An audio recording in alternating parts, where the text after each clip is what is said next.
नमस्कार प्यारे विद्यार्थियों, स्वागत है आपका दृष्टि आईएएस में। हम लोग पढ़ रहे थे सीयूईटी के यूजी प्रोग्राम के लिए। पिछली कक्षा में हमने एनवायरनमेंट के बारे में बात की थी। फिर उसके बाद में हमने कुछ पॉलिटी के बारे में, राज्य व्यवस्था के बारे में कुछ बातें की थी। संविधान के कुछ भाग और जो महत्वपूर्ण भाग थे, जो महत्वपूर्ण अनुच्छेद थे, उनके बारे में बात की थी। अनुसूचियों के बारे में बात की थी। जो हमारे संविधान की मुख्य विशेषताएं हैं, उन विशेषताओं के बारे में हमने बात की थी। ठीक है, आज की कक्षा में हम बात करेंगे जो भूगोल से संबंधित चीजें हैं, जो आपका विषय है या वहां से जो प्रश्न आते हैं। तो जब आप देखेंगे कि आपके सामान्य ज्ञान में भूगोल से जो प्रश्न आते हैं, तो उन प्रश्नों की प्रकृति एकदम तथ्यात्मक है। वो प्रश्न आपसे पूछे जाते हैं पर्वत श्रृंखलाओं से, पर्वत से, या किसी पर्वत की कौन सी जो सर्वोच्च चोटी है, सर्वोच्च चोटियों से प्रश्न पूछा जाता है। बातें स्पष्ट हो गई।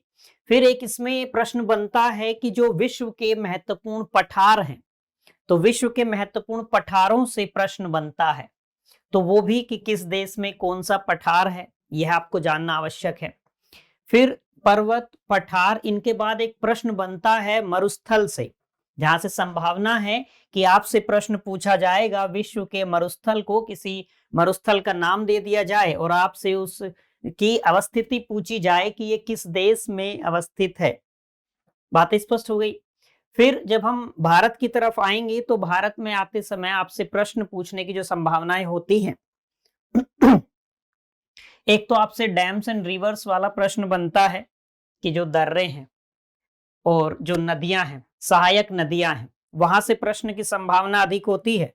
फिर एक और एरिया है, जब आपसे प्रश्न पूछा जाता है तो भारत की प्रमुख झीलों से एक प्रश्न बनता है। बात स्पष्ट हो गई कि भारत में यह झील किस राज्य में है। ठीक है, या आपको 4 झीलें दी जाएंगी और आपसे पूछा जाएगा कि अमुक झील इनमें से कौन से राज्य से हैं ये झीलें। बात स्पष्ट हो गई। यानी कि प्रश्नों की प्रकृति बेहद तथ्यात्मक रहेगी। तो हम जो बात करेंगे इस भूगोल में, आप कहेंगे भूगोल विषय के अंतर्गत हम जो बातें करेंगे, तो हमारी चर्चा इन्हीं के इर्द गिर्द रहेगी। हम बात करेंगे कि विश्व के प्रमुख पर्वतों के बारे में, पर्वत श्रृंखलाओं के बारे में चीजें नोट करेंगे। कौन सा पर्वत, कौन सी पर्वत श्रृंखला किस देश में है, या एक से अधिक देशों में श्रृंखला यदि विस्तारित है, तो उन देशों के बारे में जानेंगे। उसकी लंबाई कितनी है यह जानेंगे, और उसकी सर्वोच्च चोटी कौन सी है यह जानेंगे। ठीक है, फिर हम बात करेंगे कि विश्व के महत्वपूर्ण पठार के बारे में, विश्व के प्रमुख जो मरुस्थल हैं उनके बारे में। फिर बात करेंगे आज की कक्षा में ही भारत की प्रमुख झीलों के बारे में। बातें स्पष्ट हो गई यहां तक की। फिर आगे बात करेंगे भारत की नदियों के बारे में, जो नदियां हैं, फिर उनकी जो सहायक नदियां हैं, फिर किसी नदी के बारे में यदि कोई तथ्य विशेष है या उसकी कोई विशेषता है, उसके बारे में बात करेंगे। बात स्पष्ट हो गई यहां तक की। तो बेहद तथ्यात्मक चीजें रहेंगी। तो पहले बात करेंगे विश्व के प्रमुख पर्वत तथा पर्वत श्रृंखलाओं के बारे में। तो हम यह आपको याद रखना है कि जब भी हम इस तरीके से किसी भी विषय को लेकर बात करेंगे अपने सीयूईटी प्रोग्राम के अंतर्गत, तो इसका अर्थ यह होगा कि हम जिस प्रकार से पढ़ेंगे, जैसे आप देखिए कि भूगोल आपकी परीक्षा के अलावा भी तो कई सारी परीक्षाओं में आता है। लगभग प्रतियोगी परीक्षाओं में भूगोल आता है, ठीक है, लेकिन हर परीक्षा का स्तर अलग होता है। हर परीक्षा में पूछे जाने वाले प्रश्नों का स्तर अलग होता है। ठीक है, तो आपकी परीक्षा के दृष्टिकोण से, आपकी परीक्षा में पूछे जाने वाले प्रश्नों के स्तरों को देखते हुए हम ठीक उसी प्रकार से बात करेंगे। जैसे आपकी परीक्षा में जो प्रश्न पूछे जाएंगे वो आपसे तथ्यात्मक जानकारी की उम्मीद रखते हैं। आपका परीक्षक आपसे कुछ तथ्यात्मक जानकारी रखने की उम्मीद रखता है, तो हम उसी अनुसार बात करेंगे। बातें स्पष्ट हो गई। यानी कि ज्यादा सैद्धांतिक चीजों में जाने के लिए, ज्यादा कंसेप्ट के बारे में कि भूकंप कैसे आता है, पृथ्वी की आंतरिक संरचनाओं के बारे में, पी वेव क्या है, एस वेव क्या है, एल वेव क्या है, जो चीजें आपकी परीक्षा में नहीं पूछी जाएंगी या जिनकी संभावना नहीं है प्रश्न बनने की, उनके बारे में हम बात नहीं करेंगे। बातें स्पष्ट है। मैं अक्सर कक्षा में आपसे कहता हूं कि बस एक चीज आपको ध्यान रखनी है कि किसी भी विषय को पढ़ते समय हमको यह नहीं सोचना है कि हमको इस विषय पर पीएचडी करनी है। हमको अपनी परीक्षा के स्तर को देखते हुए, अपनी परीक्षा में जो प्रश्न पूछे जाएंगे उन प्रश्नों के स्तर को देखते हुए चीजें पढ़नी है। बातें स्पष्ट हो गई। तो अब हम जब बात करेंगे विश्व के प्रमुख पर्वत और पर्वत श्रृंखलाओं के बारे में, तो आपको यह याद रखना है कि हम सभी के बारे में बात नहीं करेंगे। जो बेहद महत्वपूर्ण है आपकी परीक्षा के दृष्टिकोण से, हम केवल उनके बारे में बात करेंगे। जो महत्वपूर्ण चीजें होंगी हम यहाँ नोट करेंगे और आप भी साथ साथ उनको नोट कर लेंगे। बात स्पष्ट हो गई। तो सबसे पहले हम लिखेंगे एंडीज पर्वत के बारे में।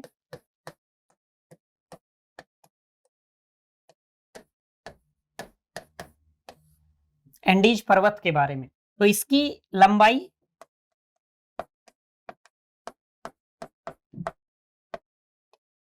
लगभग 7000 किलोमीटर है। बात स्पष्ट हो गई। अब इसकी यदि अवस्थिति के बारे में बात करेंगे तो ये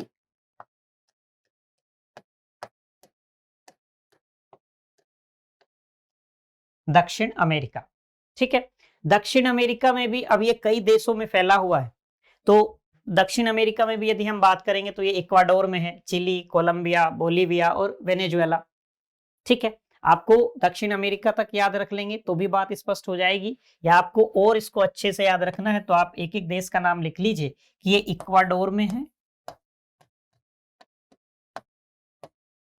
इक्वाडोर तक है, चिली तक भी फैला है, चिली,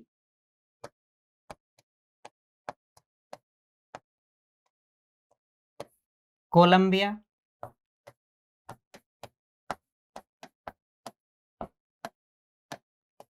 बोलीविया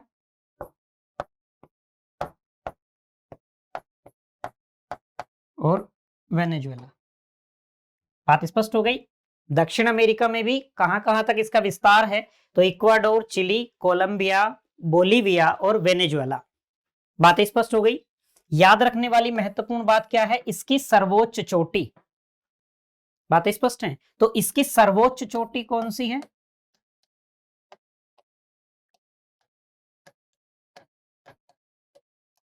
सर्वोच्च चोटी आप याद रखें कि माउंट एकांकागुआ।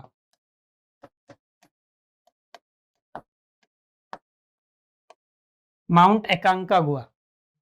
बात स्पष्ट हो गई। सबसे पहले हमने बात की एंडीज पर्वत के बारे में, जिसकी लंबाई लगभग 7000 किलोमीटर है।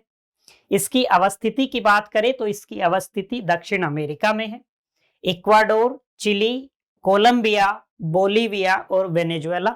इसकी सर्वोच्च चोटी आपको याद रखनी है, तो एंडीज पर्वत की सर्वोच्च चोटी माउंट एकांकागुआ है। बात यहां तक की स्पष्ट हो गई, नोट कर लेना है और ये बातें आपको याद रखनी है। दूसरी बात करेंगे रॉकी पर्वत के बारे में।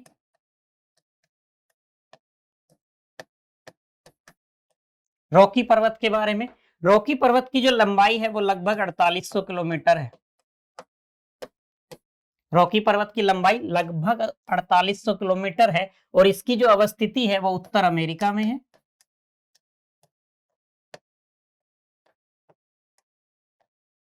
उत्तर अमेरिका, इसमें भी देश आप याद रख लीजिए, एक तो यूएसए, संयुक्त राज्य अमेरिका और कनाडा। बात स्पष्ट हो गई। कई बार परीक्षक इन्हीं दो पर्वत श्रृंखलाओं के बारे में ऐसा कर सकता है, एंडीज और रॉकी को लेकर, विशेष तौर पर एंडीज को लेकर, एंडीज के बारे में क्योंकि उसकी जो अवस्थिति है, फैला है वो कई विस्तारित उसका कई देशों में है। तो हो सकता है कि आपको एंडीज पर्वत जब पूछे, आपसे प्रश्न बने, तो दक्षिण अमेरिका ना देके किसी अन्य नाम दे दे। मान लीजिए आपको इक्वाडोर का नाम दे दिया, आपको चिली का नाम दे दे या कोलंबिया का नाम दे दे, या इस प्रकार से भी पूछ सकता है कि एंडीज पर्वत की अवस्थिति कहां कहां पर है या अवस्थिति बताइए, और आपको 4-5 नाम दिए, कूट में आपसे प्रश्न बना, तो वहां पे आपको इक्वाडोर मिल गया, चिली मिल गया, बोलीविया मिल गया, वेनेजुएला मिल गया। बात स्पष्ट हो गई। तो इन्हीं दो के साथ संभावनाएं अधिक हैं। और जब हम भारत की तरफ आएंगे, जब हम हिमालय श्रेणी की बात करेंगे, एक तीसरी संभावना हिमालय श्रेणी को लेकर है, क्योंकि हिमालय श्रेणी की जो अवस्थिति है या जो उसका विस्तार है वो भी कई देशों में है। बात स्पष्ट होगी। तो हिमालय के बारे में आगे बात करेंगे कि जब हम उसकी अवस्थिति की बात करते हैं तो हम ऊपरी तौर पर कहेंगे कि वो एशिया में अवस्थित है, ठीक है, लेकिन उसका विस्तार कई देशों में है। बातें स्पष्ट है यहां तक की। तो रॉकी के बारे में, रॉकी पर्वत जो है 4800 किलोमीटर लगभग इसकी लंबाई है, ये उत्तरी अमेरिका की बात हमने की, उत्तर अमेरिका में अवस्थित है। उत्तर अमेरिका में भी देश आपको याद रखने हैं, तो यूएसए है और कनाडा है। बात स्पष्ट हो गई। इसकी सर्वोच्च चोटी याद रखिए,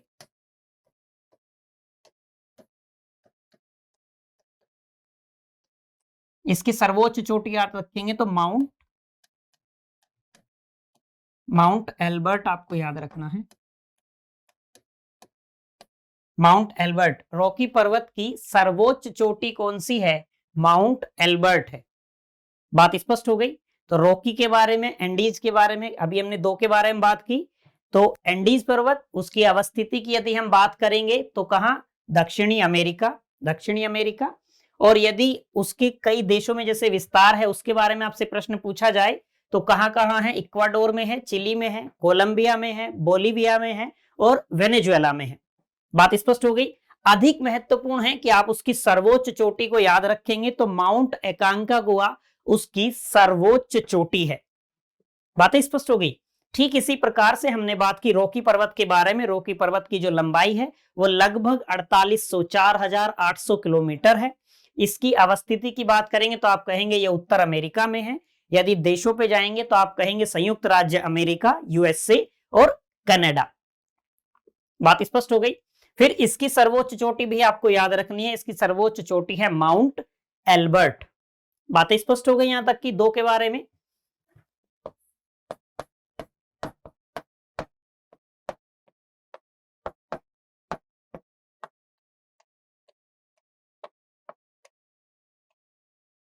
ग्रेट डिवाइडिंग रेंज के बारे में जानिए। ग्रेट डिवाइडिंग रेंज कहिए या ग्रेट डिवाइडिंग श्रेणी आप इसको कहिए, जो आपका मन करे। वैसे अधिक संभावनाएं हैं कि यदि परीक्षा में प्रश्न पूछा जाता है तो ग्रेट डिवाइडिंग रेंज ही आता है। बात स्पष्ट होगी। यदि आपको इसकी लगभग लंबाई याद रखनी हो तो ये लगभग 3500 किलोमीटर, 3500 किलोमीटर इसकी लगभग लंबाई है। अवस्थिति कहां है इसकी? तो ऑस्ट्रेलिया में है। इसकी अवस्थिति कहां पे है? इसकी अवस्थिति है ऑस्ट्रेलिया में। फिर आपको इसकी सर्वोच्च चोटी याद रखनी है।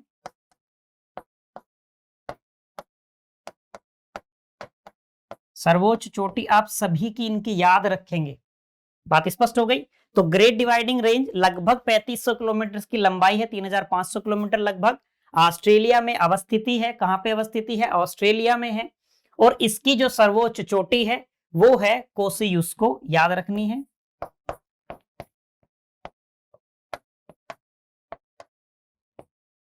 बात स्पष्ट हो गई। कोसियुस्को आप याद रखेंगे। ग्रेट डिवाइडिंग रेंज की सर्वोच्च चोटी है कोसियुस्को। बात स्पष्ट हो गई। 3 के बारे में बात की, एंडीज पर्वत के बारे में, रॉकी पर्वत के बारे में, और उसके बाद में ग्रेट डिवाइडिंग रेंज या ग्रेट डिवाइडिंग श्रेणी के बारे में। बात स्पष्ट हो गई।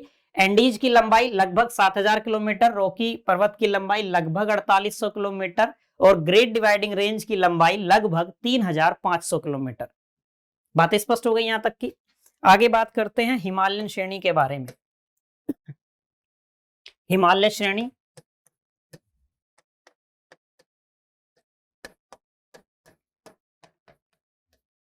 तो इसकी अवस्थिति कहां है? जैसा हमने अभी बात की एशिया में, एशिया में। लेकिन आपको यदि इसके देश याद रखने हैं, कौन कौन से देश में है? भारत, पाकिस्तान, चीन, नेपाल, भूटान। हिमालय का तो आप याद रखिएगा ही रखिएगा। और हिमालय की लगभग लंबाई की बात यदि करेंगे तो 2400 किलोमीटर है। बात स्पष्ट हो गई। तो वैसे तो अवस्थिति कहां है? एशिया में है। एशिया के यदि देशों की बात की जाएगी तो भारत, पाकिस्तान, चीन, नेपाल, भूटान और म्यांमार।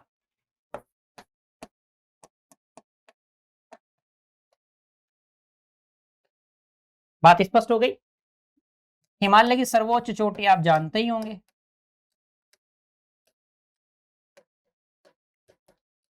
हिमालय की सर्वोच्च चोटी तो आप जानते ही होंगे, माउंट एवरेस्ट।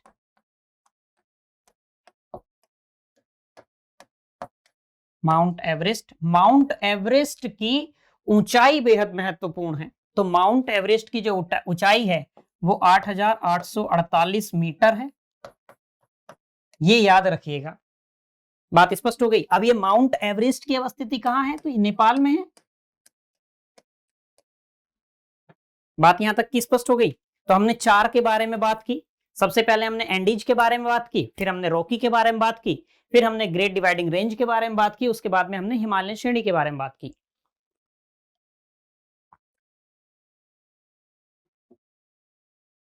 हिमालय श्रेणी हो गया।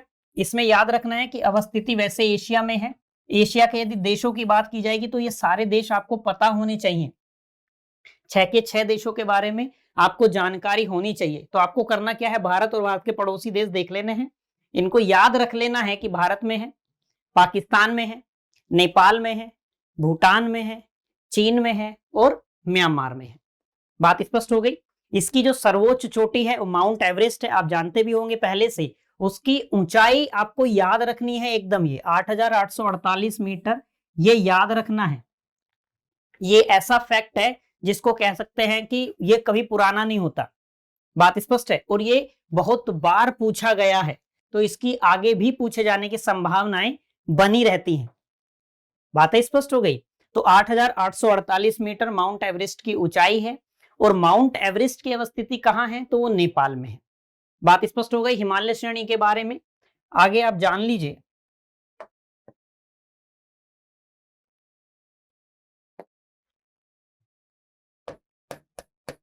हिमालयन श्रेणी के बाद आप जानिए एल्प्स पर्वत के बारे में।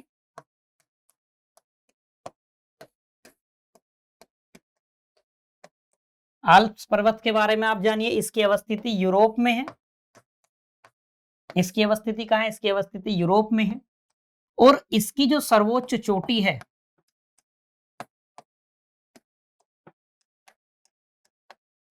एल्प्स पर्वत की सर्वोच्च चोटी है माउंट ब्लॉक।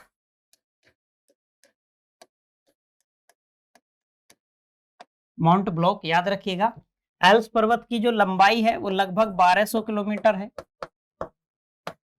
यही तथ्यात्मक जानकारी आपको विश्व के प्रमुख पर्वत और पर्वत श्रृंखलाओं के बारे में रखनी है। उस पर्वत की अवस्थिति ये जाननी है। अधिक से अधिक जानना है तो उसका विस्तार किस किस देश में है यह जान लेना है। और उसकी सर्वोच्च चोटी, बात स्पष्ट हो गई। और यदि उसके बारे में कोई अन्य बेहद महत्वपूर्ण तथ्य है, जैसे हमने बात की कि माउंट एवरेस्ट को लेकर बात कर ली कि उसकी ऊंचाई आपको पता होनी चाहिए। माउंट एवरेस्ट की ऊंचाई के साथ साथ उसकी अवस्थिति आपको पता होनी चाहिए कि वो कहां पर है। बात स्पष्ट हो गई। इसी तरीके से आपको यही तथ्यात्मक जानकारी इनके बारे में याद रखनी है। एल्प्स पर्वत के बाद आप जानिए ब्लैक फॉरेस्ट के बारे में।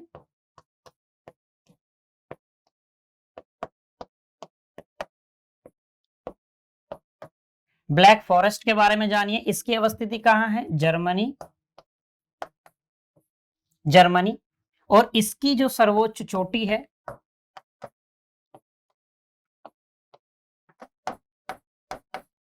इसकी सर्वोच्च चोटी जानिए आप, फील्डबर्ग।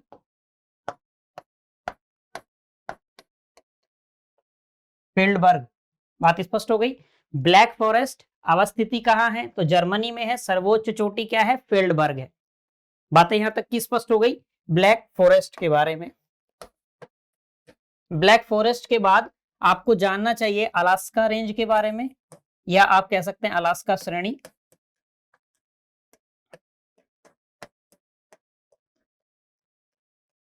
अलास्का श्रेणी के बारे में। तो अलास्का श्रेणी कहां अवस्थिति है उसकी? संयुक्त राज्य अमेरिका, यूएसए कहिए, और कनाडा। कहां अवस्थिति है अलास्का श्रेणी की? संयुक्त राज्य अमेरिका में और कनाडा में। बात स्पष्ट हो गई। इसकी सर्वोच्च चोटी आप जानिए।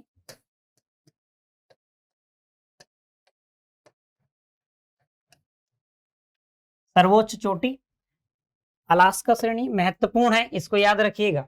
इसकी अवस्थिति यूएसए, कनाडा, इन दो में है। और जो अलास्का श्रेणी की सर्वोच्च चोटी है वो है देनाली। बात स्पष्ट हो गई। देनाली। अलास्का रेंज के बाद में, अलास्का श्रेणी के बाद में आप जानिए कास्केड श्रेणी के बारे में।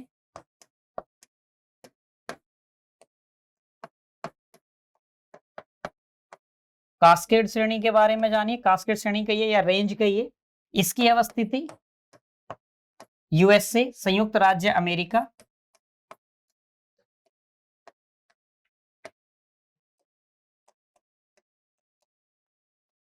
और कास्केड रेंज की, कास्केड श्रेणी की जो सर्वोच्च चोटी है वो है माउंट रेनियर।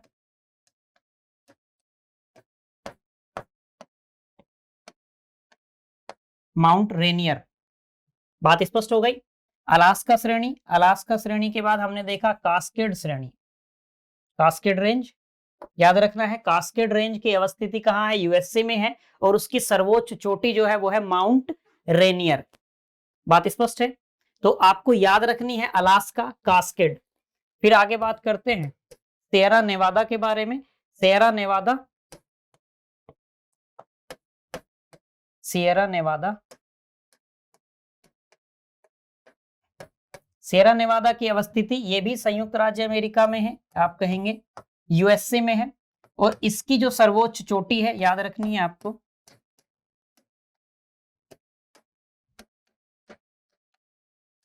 सिएरा नेवादा की सर्वोच्च चोटी है माउंट विटनी।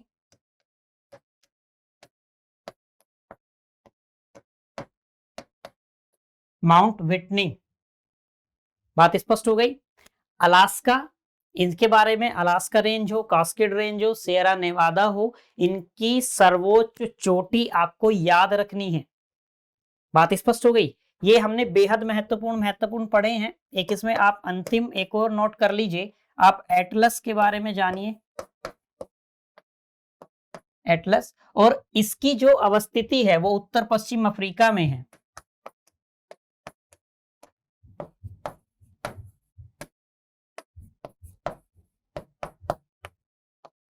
एटलस की अवस्थिति कहाँ है? उत्तर पश्चिम अफ्रीका में है। और एटलस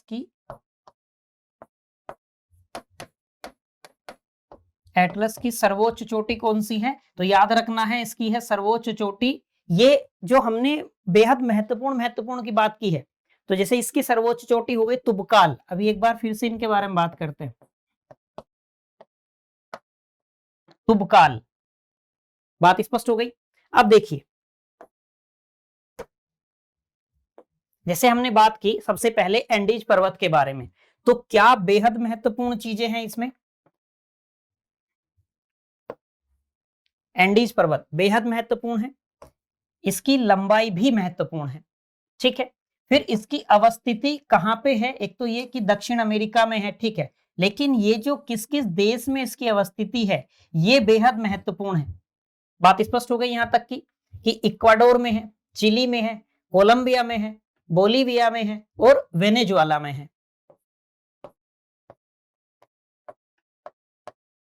वेनेजुएला, बात स्पष्ट हो गई। इसकी सर्वोच्च चोटी एकदम याद रखिए माउंट एकांकागुआ। बात स्पष्ट हो गई यहां तक की। अब जैसे इसकी यहाँ पे लंबाई की बात की हमने, फिर हम आए रॉकी पर्वत पे। तो रॉकी पर्वत की हमने लंबाई की बात की, लगभग 4800 किलोमीटर की इसकी लंबाई है। इसकी अवस्थिति को लेकर हमने बात की कि उत्तर अमेरिका, जब देशों की बात करेंगे तो आप कहेंगे यूएसए और कनाडा। बात स्पष्ट हो गई।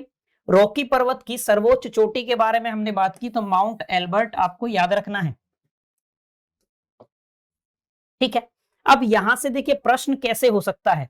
आगे जैसे ग्रेट डिवाइडिंग रेंज, तो लगभग 3500 किलोमीटर। अवस्थिति कहां है? ऑस्ट्रेलिया में है, और इसकी सर्वोच्च चोटी है कोसियुस्को, ठीक है। अब इनमें एक हिमालय को ऐड कर सकता है, और कई बार हिमालय को छोड़ देता है। जैसे आपसे प्रश्न बनेगा कि आपको ये प्रश्न दिया, उसने दिया एंडीज पर्वत दे दिया, फिर रॉकी पर्वत दे दिया, ग्रेट डिवाइडिंग रेंज दे दिया, और उसके बाद में हिमालयन श्रेणी दे दिया, हिमालय श्रेणी दे दिया। कई बार ऐसा प्रश्न बन सकता है कि आपसे वो कहे कि इन पर्वत श्रृंखलाओं को उनकी लंबाई के अनुसार आरोही क्रम में लगाइए या अवरोही क्रम में लगाइए। बात स्पष्ट हो गई। ये इन्हीं 4-5 के साथ में ऐसा करने की संभावना होती है। जैसे इसके अलावा वो आल्प्स पर्वत को भी कर सकता है, ठीक है। जैसे हमने आगे बात की हुई है आल्प्स पर्वत के बारे में, लंबाई लगभग 1200 किलोमीटर, हिमालय श्रेणी तो लगभग 2400 किलोमीटर। बात स्पष्ट हो गई। इन्हीं 5 में परीक्षक के पास में ये विकल्प होता है, और अधिकांश देखा गया है कि परीक्षा में जब प्रश्न पूछा जाता है तो इन्हीं 5 पर्वत श्रृंखलाओं की लंबाई को लेकर परीक्षक क्या करते हैं कि वो आपसे उनकी लंबाई के अनुसार उन्हें आरोही क्रम में सजाने के लिए या अवरोही क्रम में सजाने के लिए पूछते हैं। बात स्पष्ट है यहां तक की? तो एक बिंदु तो ये हो गया कि इन 4-5 पर्वतों को आपसे लंबाई के अनुसार आरोही या अवरोही क्रम में लगाने को दिया जा सकता है। असेंडिंग डिसेंडिंग ऑर्डर आपसे पूछा जा सकता है। दूसरी बात, इसके अलावा जो हम बात करते आए हैं सर्वोच्च चोटी को लेकर, बात स्पष्ट हो गई कि आपसे प्रश्न पूछा गया एंडीज पर्वत की सर्वोच्च चोटी, और फिर वहां पे 3-4 आपको 4 विकल्प दिए गए, उन 4 विकल्पों में से एक सही विकल्प का चयन आपको करना है। बात स्पष्ट हो गई? तो जैसे यहां से 2-3 प्रकार के प्रश्न बनते हैं अमूमन। एक होगा कि ये 4-5 पर्वत जो शुरुआती हमने इनके बारे में बात की कि इनकी लंबाई के आधार पर असेंडिंग डिसेंडिंग ऑर्डर। दूसरा हो सकता है कि कुछ पर्वत श्रृंखलाओं को लेकर जिनका विस्तार एक से अधिक देशों में है, वो आपसे क्या कर सकता है कि कंफ्यूज करने के लिए आपसे पूछ सकता है। जैसे हिमालय का पूछ लिया कि हिमालय की अवस्थिति किन किन देशों में है, आपको दे दिया, और साथ में उसने क्या किया कि आपको किसी अन्य देश का भी ऑप्शन एक दे दिया। बात स्पष्ट हो गई? तो केवल क्या हो सकता है कि आपको कूट लगाने हैं और आपको कंफ्यूजन क्रिएट करने के लिए वो दिया जा सकता है। तीसरा जो प्रश्न बनता है, जो अधिकांश बनेगा, वो पूछा जाएगा उनकी सर्वोच्च चोटी से। बात यहां तक की स्पष्ट हो गई? सर्वोच्च चोटी से प्रश्न बनेगा, तो ये यहां से 2-3 प्रकार के प्रश्न बनने की अधिक संभावनाएं हैं। जो विश्व के प्रमुख पर्वत और पर्वत श्रृंखलाएं हैं उनके बारे में हमने बात की। यहां तक की तमाम बातें आपको स्पष्ट होंगी। अब इसके बाद हम आगे बात कर लेते हैं जो विश्व के महत्वपूर्ण पठार हैं उनको लेकर। विश्व के महत्वपूर्ण पठार को लेकर बात कर लेते हैं। अब यहां से भी, पठार से भी आपसे प्रश्न पूछा जा सकता है कि आपको ऐसे यहां से 2 प्रकार के प्रश्न बनेंगे। 2 प्रकार के प्रश्न कौन से बनेंगे कि एक तो ऐसा है, मान लीजिए किसी देश में एक से अधिक पठार हैं, एक से अधिक प्लेटू भी हैं कहीं कहीं, तो उसमें क्या होगा कि आपको दिया जाएगा कि निम्नलिखित में से कौन कौन से पठार, उस देश का नाम दे दिया जाएगा इस देश में है। बात स्पष्ट हो गई? दूसरा एक यहां से प्रश्न बनेगा जो एक ही प्रकार है लेकिन पूछने के 2 अलग अलग तरीके होते हैं कि आपको एक तालिका दे दी जाएगी और एक तरफ क्या होगा, पठार होंगे और एक तरफ देश का नाम होगा। आपको वो तालिका में सूची 1 को सूची 2 से मिलाना है। बात स्पष्ट हो गई? दूसरा, कूट बना के कई बार यहां से प्रश्न बनता है, तो वो एक ही प्रकार है लेकिन पूछने के प्रश्न बनाने के 2 तरीके उसके होते हैं। बात स्पष्ट हो गई यहां तक की कि सूची बना दी, उस सूची को सूची दूसरी से मिलाइए।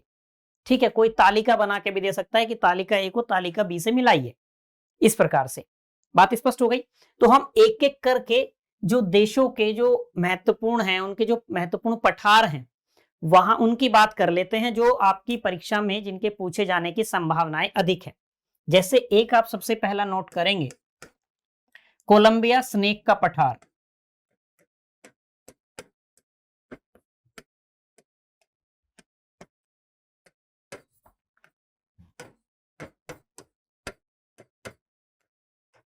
कोलंबिया स्नेक का पठार एक।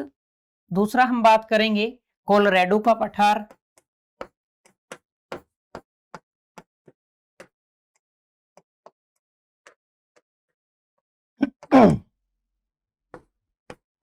कोलंबिया स्नेक का पठार, एक आप कोलोराडो का पठार, एक आप देखेंगे कम्बरलैंड का पठार।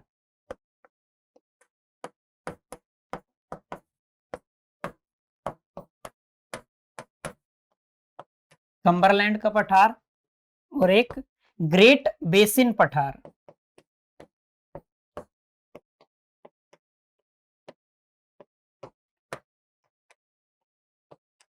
बात स्पष्ट हो गई? अब इन चारों की जो अवस्थिति है, ये चारों कहां हैं, तो ये चारों आप कहेंगे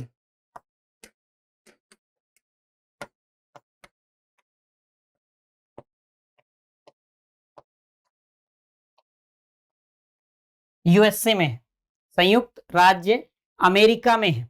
कोलंबिया स्नेक का पठार हो, उसके बारे में कोलोराडो का पठार हो, उसको आप याद रखेंगे, कोलंबिया स्नेक, कोलोराडो, कम्बरलैंड याद रखेंगे और ग्रेट बेसिन पठार आप याद रखेंगे। इन चारों की अवस्थिति कहां है? संयुक्त राज्य अमेरिका में है। अब यहां से प्रश्न किस प्रकार का बनेगा, मान लीजिए आपको प्रश्न दिया गया कि निम्नलिखित में से कौन से पठार की अवस्थिति संयुक्त राज्य अमेरिका में है, ठीक है, और आपके सामने विकल्प के रूप में कोलंबिया स्नेक का पठार है, कोलोराडो का पठार है, ये दोनों दिए गए हैं, और कम्बरलैंड का पठार है, ये दिया है। लेकिन इसके अलावा फिर आपको एक विकल्प दे दिया, मान लीजिए मेसेटा पठार, ठीक है, मेसेटा दे दिया मान लीजिए, या उसके स्थान पर आपको दे दिया लोरेशिया पठार या किम्बरले का पठार। बात स्पष्ट हो गई। तो एक अलग दे दिया, 2 या 3 आपको यूएसए के दे दिए, ठीक है, फिर आपको उसमें से छांट के कूट बनाना पड़ेगा। जिस प्रकार से भी आपके विकल्प होंगे उस प्रकार से आपको सही उत्तर का चयन करना होगा। बात स्पष्ट हो गई। तो ये चारों आप याद रखेंगे, कोलंबिया स्नेक का पठार, कोलोराडो का पठार, कम्बरलैंड का पठार और ग्रेट बेसिन पठार, इनकी अवस्थिति कहां है, तो ये चारों के चारों संयुक्त राज्य अमेरिका में है। बात स्पष्ट हो गई यहां तक की। अब ये चार,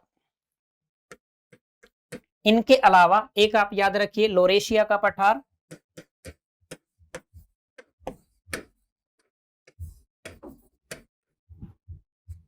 लोरेशिया का पठार आप याद रखिए, लोरेशिया का पठार, लोरेशिया का पठार कहां है, तो कनाडा में है, कनाडा। बात स्पष्ट हो गई। फिर आप किम्बरले का पठार एक याद रखेंगे,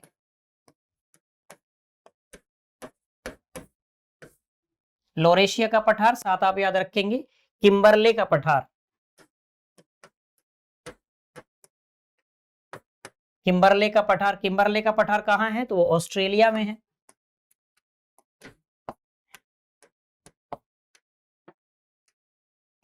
ऑस्ट्रेलिया में है, ठीक है। तिब्बत का पठार आप जानते भी होंगे संभवतः, तिब्बत का पठार, तिब्बत के पठार की अवस्थिति कहां है, तो ये चीन में है। बात स्पष्ट हो गई यहां तक की। हमने देखी कोलंबिया स्नेक का पठार कहां है, संयुक्त राज्य अमेरिका में है, ठीक है। उसके बाद में हमने बात की कोलोराडो का पठार कहां पे है, संयुक्त राज्य अमेरिका में है। इसके बाद में कोलोराडो और कोलंबिया स्नेक के बाद में हमने तीसरे की बात की कम्बरलैंड का पठार कहां पे है, संयुक्त राज्य अमेरिका में है। फिर हमने ग्रेट बेसिन पठार के बारे में बात की, कहां पे है, संयुक्त राज्य अमेरिका में है। फिर हमने बात की लोरेशिया का पठार कहां पे है, कनाडा में है। उसके बाद में हमने किम्बरले का पठार की बात की, तो कहां पे है, ऑस्ट्रेलिया में है। फिर हमने बात की तिब्बत का पठार कहां पे है, तो चीन में है। बात स्पष्ट हो गई। फिर आपसे पूछा जा सकता है बोगोटा का पठार,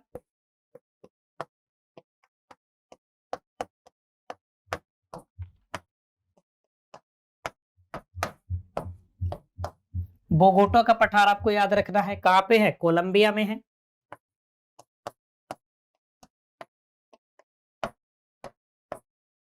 कोलंबिया, ठीक है। एबिसीनियन पठार आपको याद रखना है,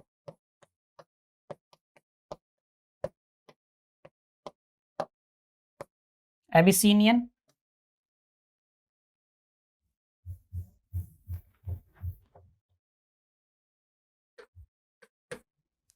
एबिसीनियन का पठार, एबिसीनियन का पठार कहां है, इथोपिया में है।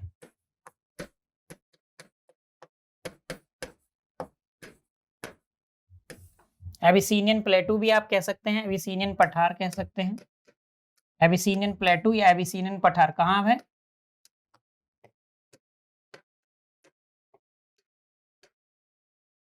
इथोपिया में आप कहेंगे। कहां पे है, इथोपिया में। तो एबिसीनियन पठार इथोपिया में है, याद रखना है, ये आपको बेहद महत्वपूर्ण है। बात स्पष्ट हो गई, एबिसीनियन। फिर आपसे एशिया माइनर पूछा जा सकता है,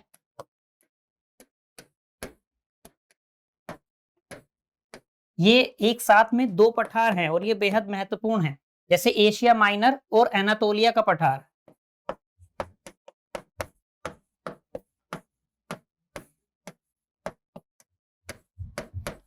ये दोनों आप याद रखेंगे, ये दोनों महत्वपूर्ण है। एशिया माइनर का पठार और अनातोलिया का पठार, इन दोनों की जो अवस्थिति है वो तुर्की में है। बात स्पष्ट हो गई, दोनों कहां पे हैं, दोनों तुर्की में है।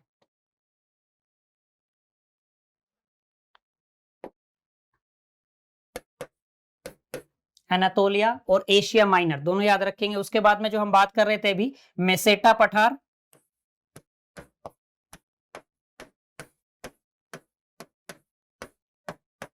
मेसेटा, तो मेसेटा की स्थिति कहाँ है? स्पेन में है। बात स्पष्ट हो गई। इसके बाद में चियापास पठार आप एक याद रखेंगे, ये भी बेहद महत्वपूर्ण है।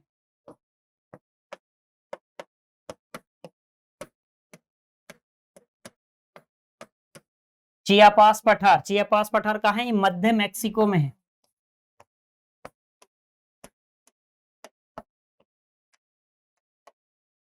मध्य मैक्सिको में है। एक यूकॉन पठार है, ये यूएसए में भी है और कनाडा में भी है।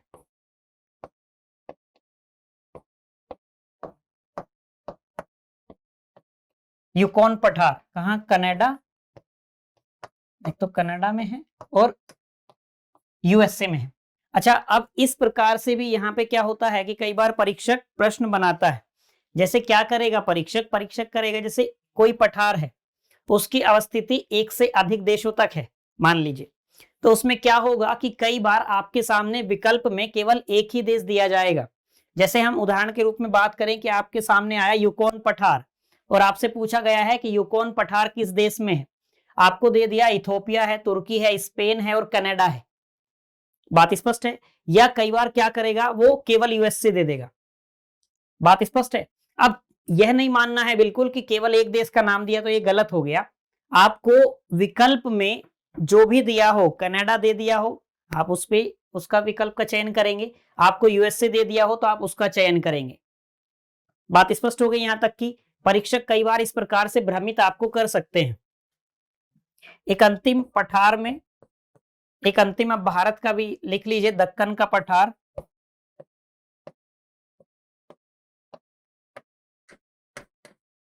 दक्कन का पठार कहां अवस्थित है? भारत। बात स्पष्ट हो गई। तो ये हमने केवल 15 संभवतः 15 की बात की है और ये बेहद महत्वपूर्ण है। ये वो है कि यदि प्लेटू से प्रश्न बनता है तो वह प्रश्न आपका लगभग इन्हीं से बनेगा, इसकी संभावनाएं सर्वाधिक हैं। बात स्पष्ट हो गई यहां तक कि यदि विश्व के पठार से आपसे प्रश्न पूछा जाता है तो विश्व के पठार से जो प्रश्न बनने की संभावनाएं हैं वो यहीं से सर्वाधिक है। इन्हीं 15 पठारों के बारे में परीक्षक अधिकांशतया आपसे प्रश्न पूछेगा। बात स्पष्ट हो गई। तो हमने दो बिंदु देखे अभी। हमने विश्व के जो प्रमुख पर्वत श्रृंखलाएं हैं उनके बारे में बात की और हमने केवल महत्वपूर्ण पर्वत और पर्वत श्रृंखलाओं के बारे में बात की है। उसके बाद में हमने जो विश्व के प्रमुख पठार हैं उन पठार को लेकर बात की। उसमें भी हमने केवल जो महत्वपूर्ण है आपकी परीक्षा के दृष्टिकोण से उन्हीं के बारे में बात की है। आगे हम बात करते हैं जो विश्व के प्रमुख मरुस्थल हैं उनके बारे में।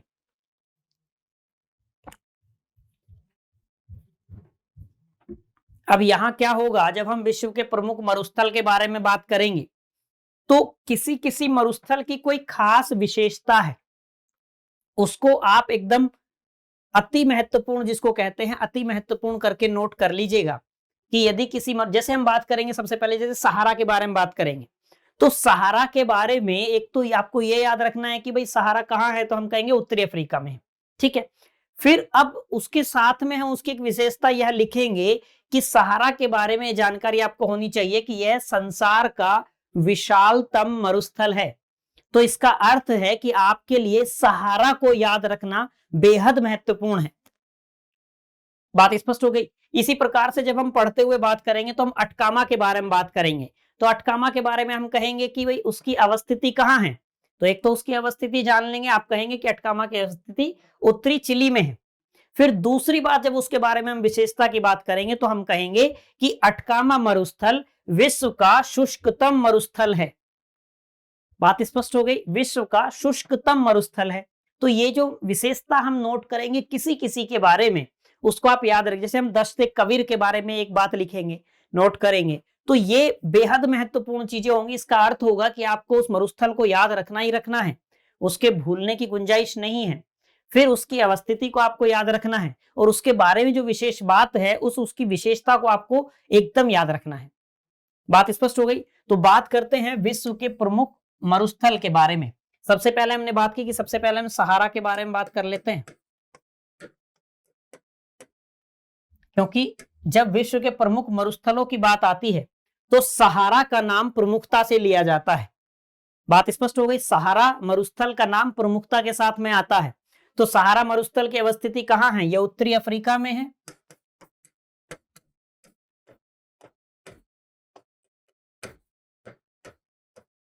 उत्तरी अफ्रीका में है। और इसकी विशेषता में हमने जैसे बात की कि संसार का विशालतम मरुस्थल है।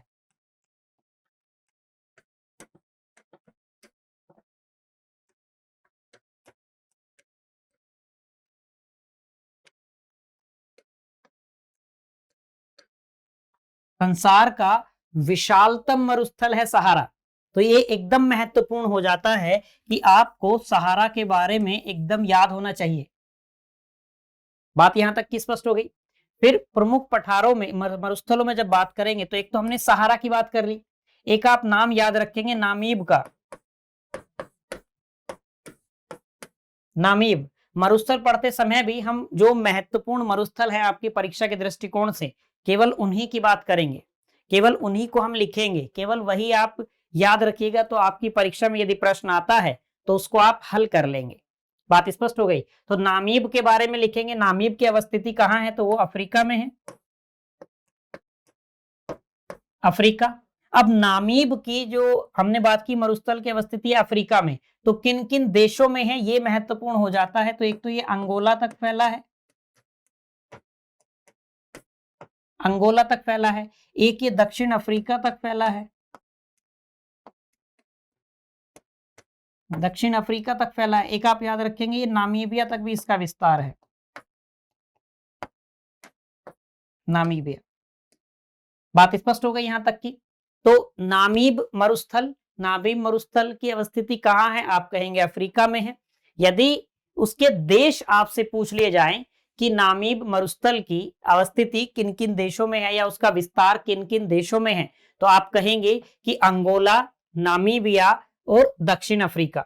बात स्पष्ट हो गई। एक आप याद रखेंगे नूबियन मरुस्थल,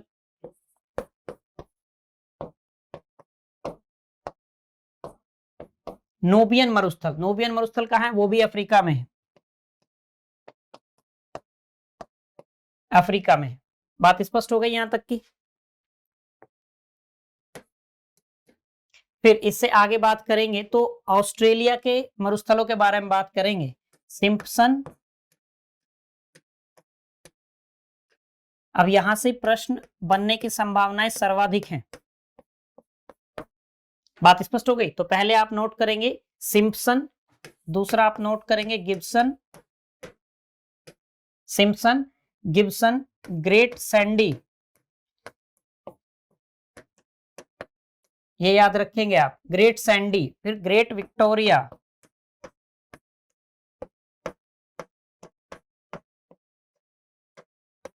ग्रेट विक्टोरिया। तो सिम्पसन, गिब्सन, ग्रेट सैंडी और ग्रेट विक्टोरिया, इन सभी मरुस्थलों की जो अवस्थिति है वो कहां है? वो ऑस्ट्रेलिया में है। कहां पे हैं सारे? ऑस्ट्रेलिया में है।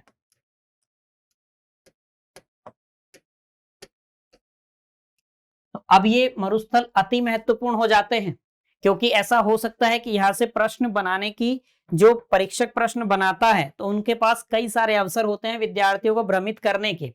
वो आपसे क्या करेंगे कि आपको देंगे कि निम्नलिखित में से किन मरुस्थलों की अवस्थिति ऑस्ट्रेलिया में है, और आपको विकल्प में सिम्पसन दे दिया और गिब्सन दे दिया, सिम्पसन भी दे दिया, गिब्सन भी दे दिया।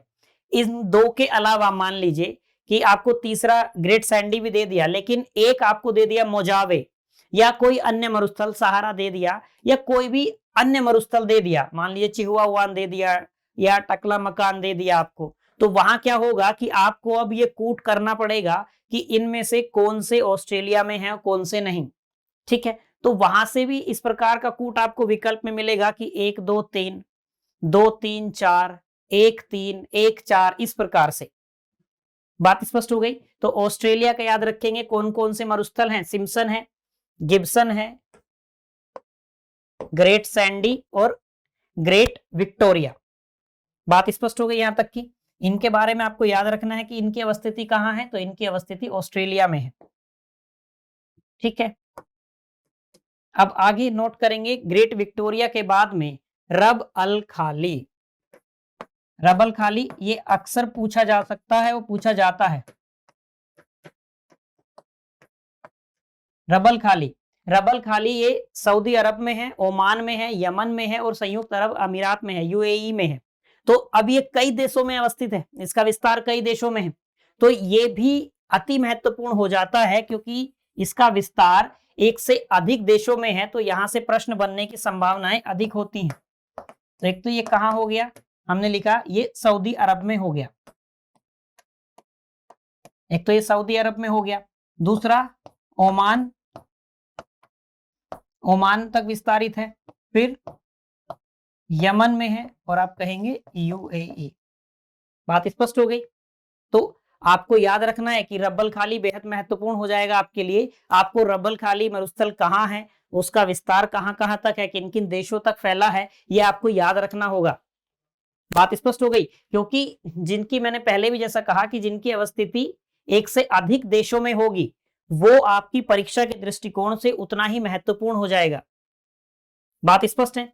तो जब हम बात करेंगे कि विश्व के प्रमुख मरुस्थलों से प्रश्न अलग यदि बनते हैं तो कितने प्रकार के बन सकते हैं, तो एक तो हमने कहा कि किसी मरुस्थल के बारे में यदि उसकी कोई विशेषता है, यदि उसके बारे में कोई खास बात है, तो एक तो संभावनाएं होंगी प्रश्न वहां से बनने की।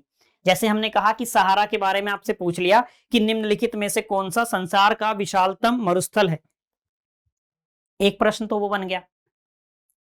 दूसरे प्रकार का प्रश्न बनेगा यदि एक किसी देश में एक से अधिक मरुस्थल हैं।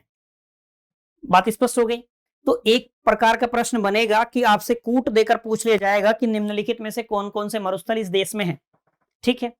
एक प्रकार का, अब ये जैसे एक देश में कई मरुस्थल हैं, फिर ऐसा हो सकता है कि एक मरुस्थल का विस्तार जो है वो कई देशों में है, तो वो भी बेहद महत्वपूर्ण हो जाएगा। जैसे हमने देखा भी रब्बल खाली, रब्बल खाली है, अब आपसे पूछा जा सकता है कि रब्बल खाली निम्नलिखित में से किन किन देशों तक विस्तारित है, एक तो ये पूछा जा सकता है, एक प्रकार तो ये हो गया।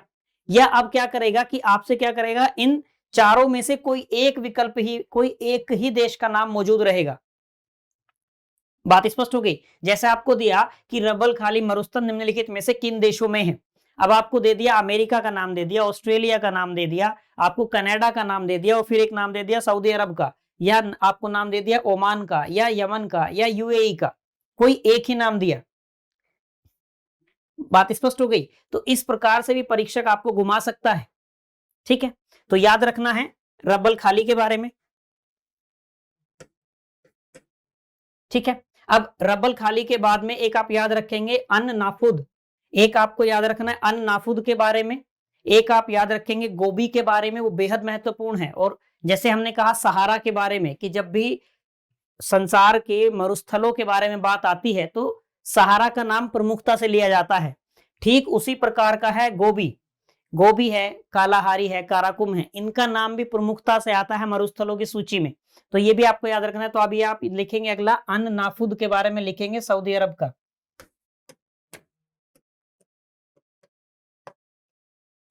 अन नाफुद, अन नाफुद कहां पे है, तो सऊदी अरब में है।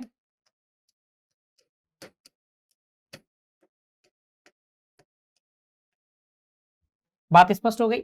उसके बाद में गोबी,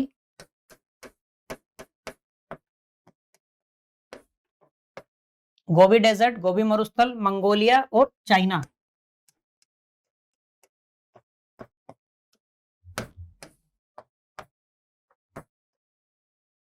बेहद महत्वपूर्ण है। बात स्पष्ट हो गई यहां तक की गोबी। फिर हमने जैसे बात की अभी कालाहारी के बारे में,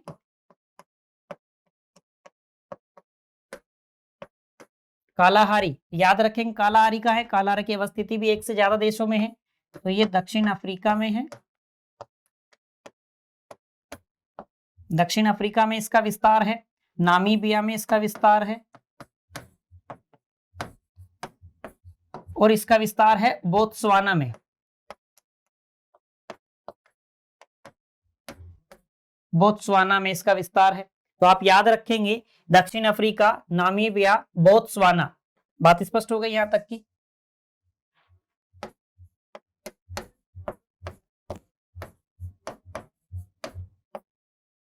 ठीक है। अब जब हमने बात की कि कालाहारी का विस्तार भी एक से अधिक देशों में है, इसका अर्थ क्या हुआ? सहज ही आप कहेंगे कि सर ये भी बेहद महत्वपूर्ण हो गया, हमको याद रखना। बात स्पष्ट हो गई यहां तक की? कालाहारी के बाद आप एक नोट करेंगे काराकोरम।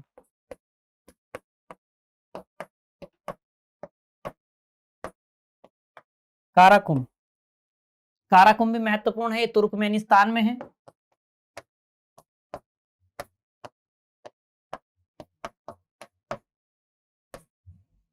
तुर्कमेनिस्तान में है काराकोरम। बात स्पष्ट हो गई? आगे जिसके बारे में हमने पहले बात की अटकामा के बारे में, तो अटकामा डेजर्ट के बारे में आप याद रखेंगे।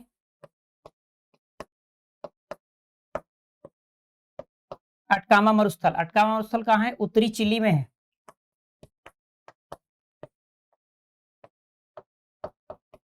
उत्तरी चिली। अब इसकी एक विशेषता के बारे में हमने बात की थी कि ये विश्व का शुष्कतम मरुस्थल है। बात स्पष्ट है? हमने पहले भी बात की। इसका अर्थ ही क्या हुआ सहज? कि ये बेहद महत्वपूर्ण है, आपको याद रखना है। तो ये विश्व का शुष्कतम मरुस्थल है, नोट कर लेंगे।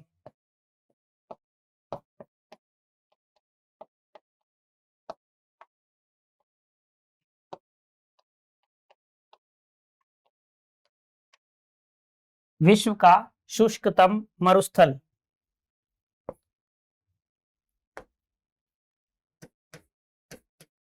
बात स्पष्ट हो गई? अटकामा विश्व का शुष्कतम मरुस्थल। यहां तक की बात स्पष्ट। अब आपको एक नोट करना है, बेहद महत्वपूर्ण है, दश्त कबीर।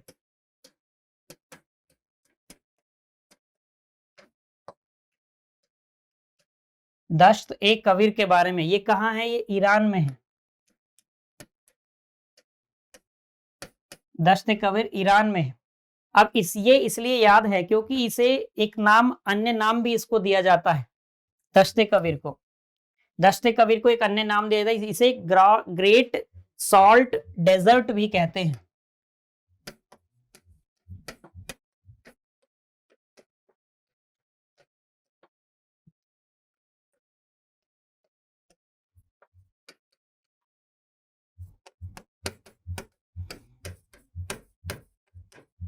दश्त कबीर को क्या कहते हैं? तो इसे ग्रेट सॉल्ट डेजर्ट भी कहते हैं।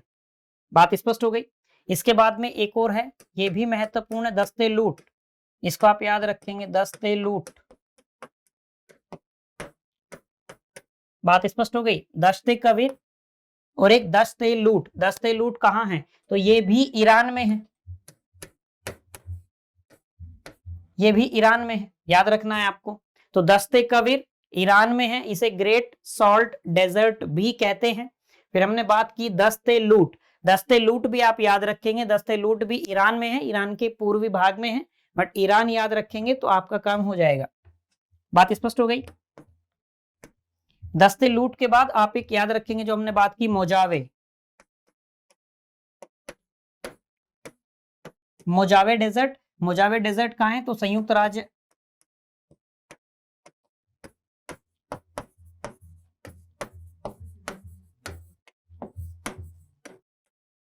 यूएसए में है। बात स्पष्ट हो गई? एक आप याद रखेंगे पैटागोनिया।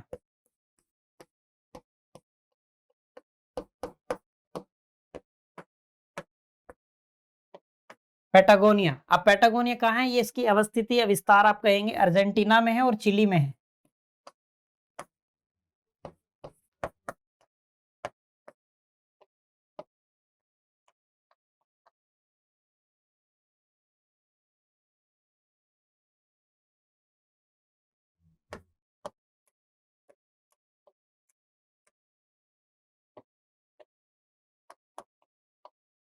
बात स्पष्ट हो गई? कहां कहां तक है? अर्जेंटीना में है और चिली में है, याद रखेंगे आप इस बात को। बात स्पष्ट हो गई? तो पैटागोनिया, पैटागोनिया के बारे में याद रखेंगे, कहां पे है? कि पैटागोनिया का मरुस्थल अर्जेंटीना में है और चिली में है। बात स्पष्ट हो गई? सोनोरान याद रखेंगे आप एक।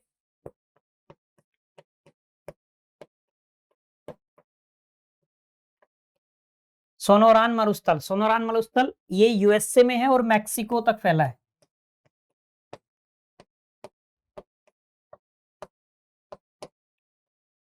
यूएसए और मैक्सिको तक फैला है।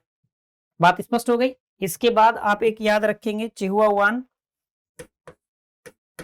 ये बेहद महत्वपूर्ण है, इसके बारे में एकदम आप ऐसे महत्वपूर्ण लिख लीजिएगा कि चिहुआहुआन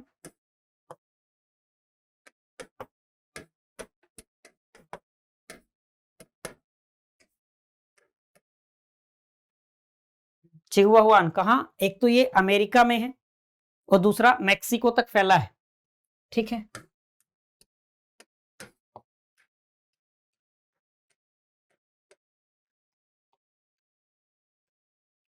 मैक्सिको। बात स्पष्ट हो गई। फिर अंतिम आप इसमें याद रखेंगे तकलामकान,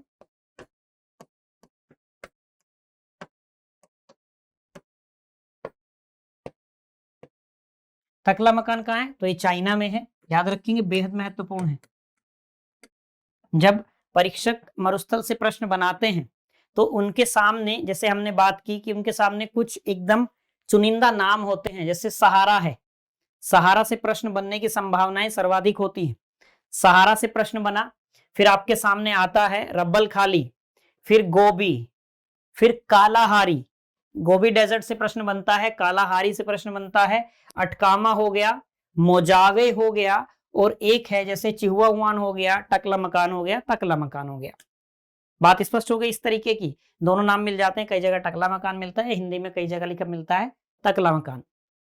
बात स्पष्ट हो गई यहाँ तक की। तो ये पूछे जा सकते हैं। तो कुछ ही है महत्वपूर्ण मरुस्थल, जैसे सहारा की हमने बात की, हमने फिर रब्बल खाली की बात की, ये एकदम याद रखिएगा, सहारा, रब्बल खाली के बारे में, गोबी के बारे में, कालाहारी के बारे में, अटकामा के बारे में, गोबी के बारे में, अटकामा के बारे में, और आपको याद रखना है चिहुआहुआ के बारे में, तकलामकान के बारे में। ये वो मरुस्थल हैं जो आपसे परीक्षक पूछ सकता है। बात स्पष्ट है। इनकी अवस्थिति को लेकर, इनकी यदि किसी की खास कोई विशेषता है तो उसकी खास विशेषता को लेकर, उस विशेषता से प्रश्न पूछा जा सकता है। जैसे आपसे पूछा गया कि निम्नलिखित में से किसे ग्रेट सॉल्ट डेजर्ट की संज्ञा दी जाती है। बात स्पष्ट हो गई। यह प्रश्न आपसे पूछा जा सकता है। या आपसे पूछा जा सकता है कि निम्नलिखित में से कौन सा मरुस्थल विश्व का शुष्कतम मरुस्थल है। बात स्पष्ट हो गई। या सहारा के बारे में प्रश्न बनेगा तो निम्नलिखित में से कौन सा संसार का विशालतम मरुस्थल है, यह प्रश्न पूछा जा सकता है। बात स्पष्ट हो गई यहां तक की। तो ये विश्व के प्रमुख मरुस्थल हैं जहां से प्रश्न बनने की संभावना है, जो बेहद महत्वपूर्ण है, उनके बारे में हमने बात की। अब हम बात करेंगे भारत की प्रमुख झीलों के बारे में। तो भारत में अब आप पाएंगे कि भारत में जो इतने राज्य हैं उनमें लगभग राज्यों में एक, किसी में एक से अधिक भी झीलें हैं, लेकिन आपके लिए कुछ राज्य विशेष ऐसे हैं जो याद रखने अति महत्वपूर्ण हैं। बात स्पष्ट हो गई। हम बात तो लगभग की करेंगे, लेकिन साथ के साथ हम यह नोट करते जाएंगे कि कौन से राज्य की झीलें हमें याद रखना बेहद महत्वपूर्ण है, या परीक्षक जब प्रश्न बनाते हैं भारत की झीलों से तो कौन कौन से राज्य की झीलें ऐसी हैं जहां से प्रश्न बनने की सर्वाधिक संभावनाएं होती हैं।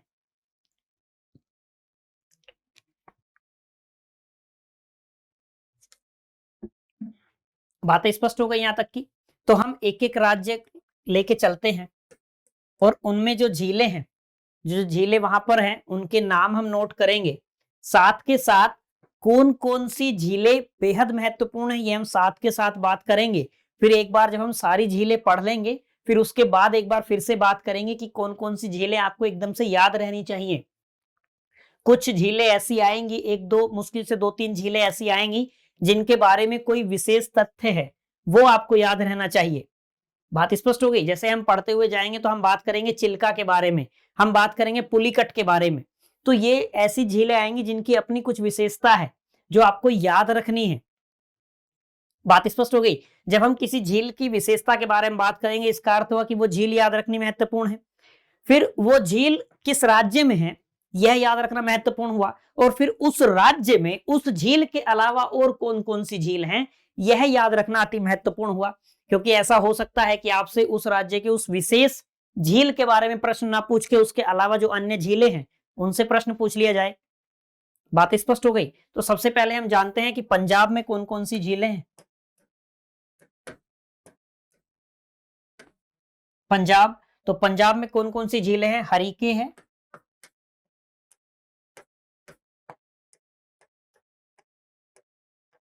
पंजाब में हरीके झील है, पंजाब में रोपड़ झील है और पंजाब में कंजली झील है।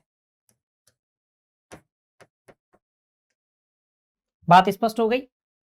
फिर आप आएंगे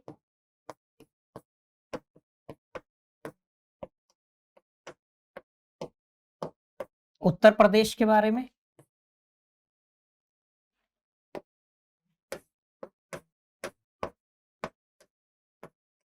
उत्तर प्रदेश, पंजाब में देखा हरिके झील, रोपड़ झील, कंजली झील। तो जब आप उत्तर प्रदेश में आएंगे तो उत्तर प्रदेश में आप देखेंगे रामगढ़ ताल,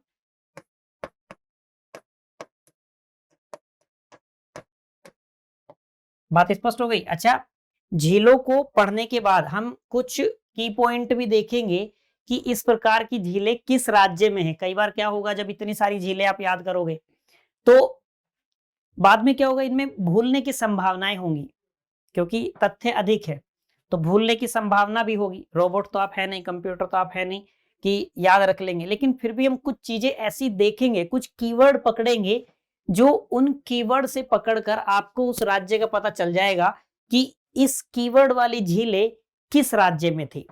बात स्पष्ट है, या किस राज्य में हो सकती है, वो बात भी हम करेंगे। तो उत्तर प्रदेश में हमने देखा एक झील है रामगढ़ ताल, ठीक है, मानसी गंगा,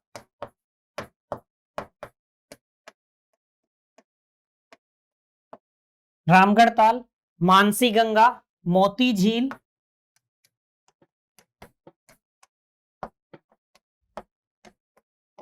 मोती झील, रामगढ़ ताल भी उत्तर प्रदेश में, मानसी गंगा भी उत्तर प्रदेश में, मोती झील भी उत्तर प्रदेश में, कीठम, कीठम उत्तर प्रदेश में है, बेला सागर,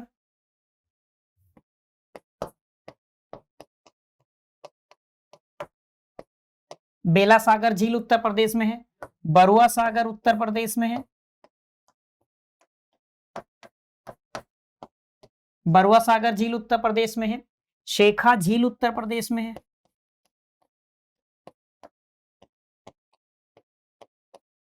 बात स्पष्ट हो गई। तो उत्तर प्रदेश में कई सारी झीलें हमने देखी, कौन कौन सी है, रामगढ़ ताल है, मानसी गंगा है, मोती झील है, कीठम है, बेला सागर है, बरुआ सागर है, शेखा झील है, बातें स्पष्ट हो गई। फिर इसके बाद पश्चिम बंगाल में यदि देखें,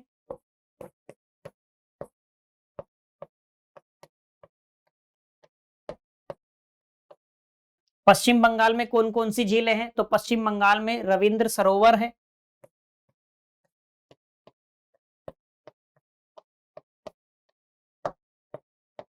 पश्चिम बंगाल में रविंद्र सरोवर है, पश्चिम बंगाल में सेंचल है, सेंचल, पश्चिम बंगाल में रविंद्र सरोवर झील हो गई, पश्चिम बंगाल में सेंचल झील हो गई, और पश्चिम बंगाल में एक संत्रगच्ची झील है,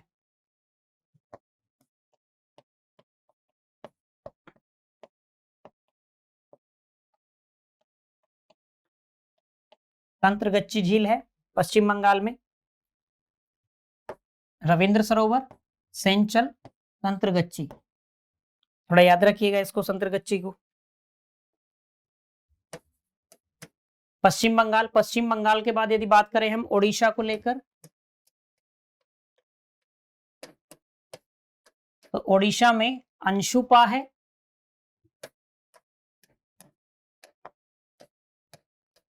अंशुपा, और एक जिसकी वजह से ओडिशा की झीलें याद रखना बेहद महत्वपूर्ण हो जाता है, वो आपको याद रखनी है। जैसे ओडिशा में चिल्का झील आप नहीं भूलेंगे, हो सकता है कि आप जानते भी हो चिल्का झील। तो चिल्का झील इसलिए याद रखनी जरूरी है क्योंकि भारत की सबसे बड़ी लैगून एवं खारे पानी की झील है, बात स्पष्ट हो गई।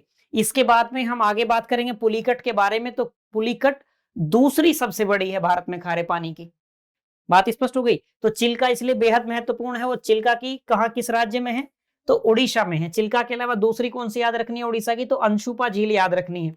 चिल्का के बारे में नोट करना चाहें तो नोट कर लें, भारत की सबसे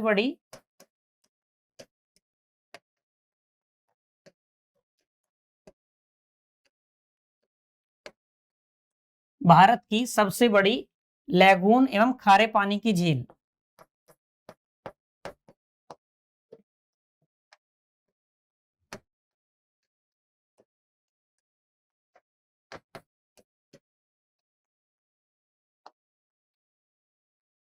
लैगून एवं खारे पानी की झील है सबसे बड़ी।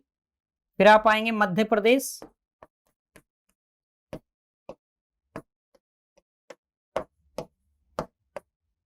मध्य प्रदेश में दो ही याद रखनी है आपको, अपर लेक और लोअर लेक।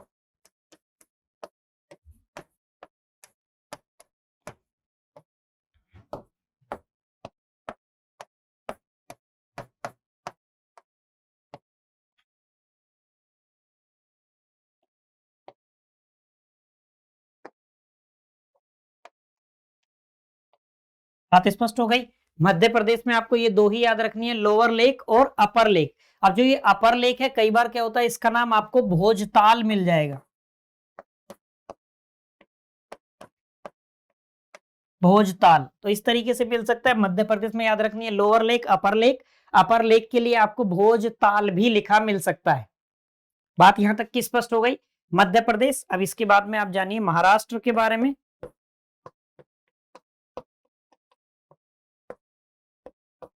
महाराष्ट्र, महाराष्ट्र में कई सारी झीलें हैं। तो जैसे एक आप याद रखेंगे गोरेवाड़ा,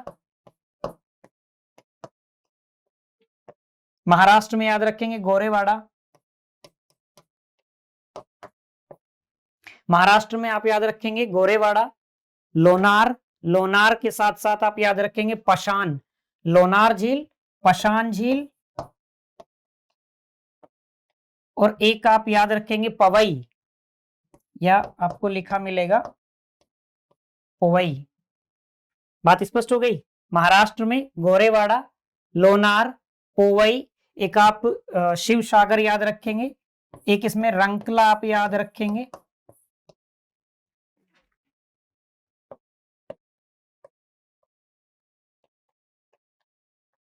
रंकला याद रखेंगे, शिव सागर याद रखेंगे। एक इसमें आप सलीम अली सरोवर, ये बेहद महत्वपूर्ण है महाराष्ट्र की।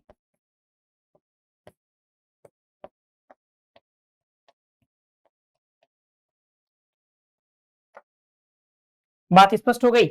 इसके अलावा भी महाराष्ट्र में और भी झीलें हैं, और जैसे उपवन एक झील वहां है महाराष्ट्र में, उपवन भी है। उपवन के अलावा महाराष्ट्र में तलाउपाली भी है, वेन्ना भी है। लेकिन अधिक महत्वपूर्ण महाराष्ट्र में जो झीलें हैं वो यही हैं। बात स्पष्ट हो गई। इसमें शिव सागर आपको बहुत अच्छे से याद रखनी है, लोनार आपको बहुत अच्छे से याद रखनी है, और सलीम अली सरोवर ये बेहद महत्वपूर्ण है।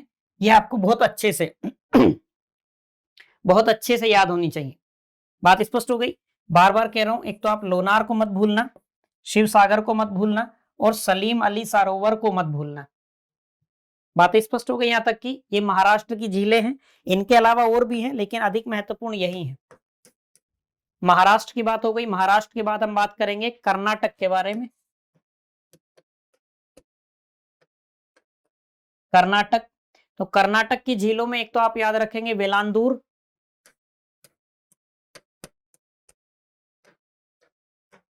कर्नाटक में एक तो आपको याद रखना है वेलांदूर।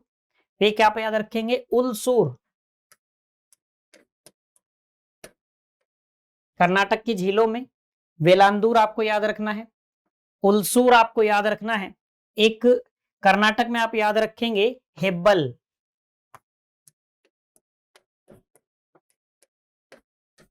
हेब्बल एक कर्नाटक में आपको याद रखनी है हेब्बल।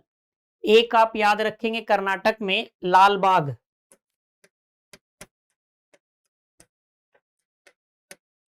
लालबाग। बात स्पष्ट हो गई। एक आपको याद रखनी है कर्नाटक के बारे में अगारा, अगारा आपको याद रखनी है कर्नाटक में। एक आप कर्नाटक में याद रखेंगे करंजी, करंजी बेहद महत्वपूर्ण है, करंजी, करंजी एकदम महत्वपूर्ण है, बेहद महत्वपूर्ण है कर्नाटक की झीलों में, याद रखना। एक कुकराहल्ली है यहां,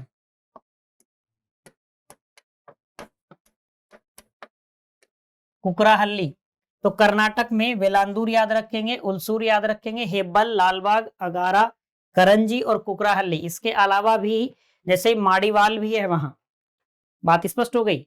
तो माड़ीवाल भी है, लेकिन अधिक महत्वपूर्ण यही है। एक पुत्तेनहाली भी है, लेकिन उनसे अधिक महत्वपूर्ण ये है। बात स्पष्ट हो गई।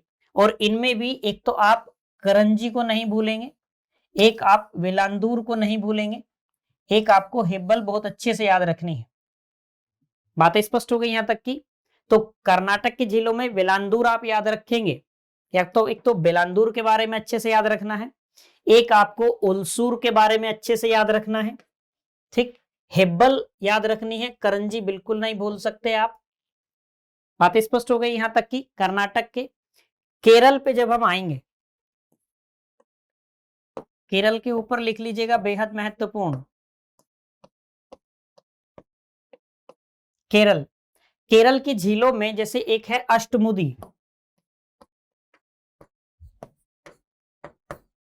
हालांकि इसकी वजह से ये अति महत्वपूर्ण नहीं बनता है, ये बनता है वेम्बनाद झील की वजह से। वेम्बनाद झील, वेम्बनाद झील की वजह से हमको केरल की जो झीलें हैं वो अति महत्वपूर्ण हो जाती हैं, और केरल की झीलें याद रखना महत्वपूर्ण हो जाता है। क्यों? क्योंकि जो वेम्बनाद झील है, इस वेम्बनाद झील में राष्ट्रीय नौकायन प्रतियोगिता होती है, नाव वाली प्रतियोगिता होती है, तो ये चर्चा का केंद्र रहती है उस समय।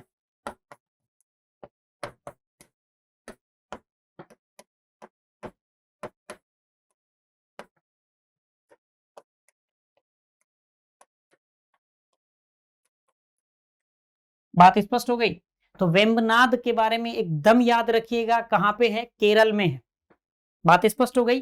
अब मैंने कहा कि अब हमको इस वेम्बनाद की वजह से केरल की सभी झीलें हमारे लिए याद रखना बेहद महत्वपूर्ण हो जाता है। जैसे केरल में एक आप याद रखेंगे वेल्लायनी,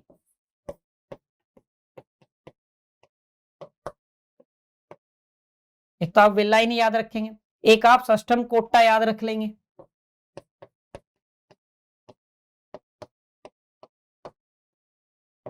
बात स्पष्ट हो गई? इसके अलावा भी है, बद्दाक चेरा भी है, लेकिन याद रखना उतना महत्वपूर्ण बद्दाक चेरा को नहीं है। षष्ठम कोट्टा याद रखनी जरूरी है, वेल्लायनी याद रखना अति महत्वपूर्ण है, और वेम्बनाद तो आप भूलेंगे नहीं, वेम्बनाद भूलने पर माफी नहीं होगी। केरल, केरल के बाद आप ये बात करते हैं तेलंगाना।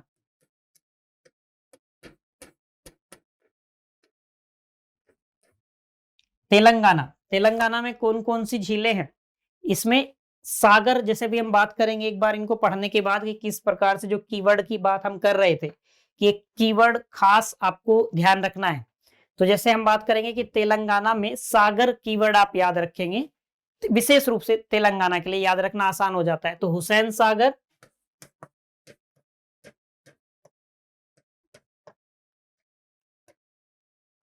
एक इसमें है उस्मान सागर,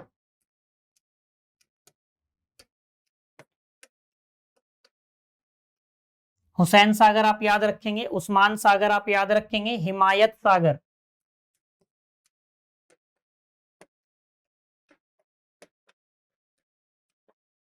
बात स्पष्ट हो गई तेलंगाना के बारे में? हुसैन सागर, उस्मान सागर और हिमायत सागर, ये बेहद महत्वपूर्ण है, आपको याद रखनी है। बात स्पष्ट हो गई? बात करते हैं आगे तमिलनाडु।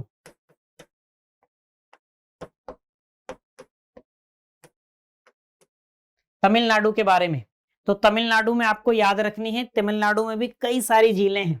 जैसे एक उसमें आप बेरीजम याद रखेंगे, उसमें आप एक ऊंटी लेक याद रखेंगे, तो बेरीजम आपके लिए बेहद महत्वपूर्ण हो जाएगा। बेरीजम,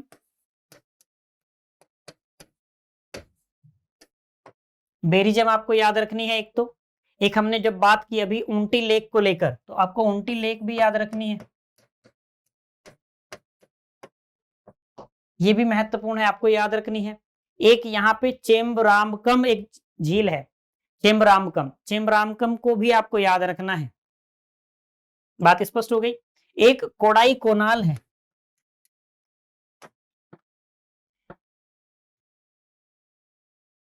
कोडाई कोनाल,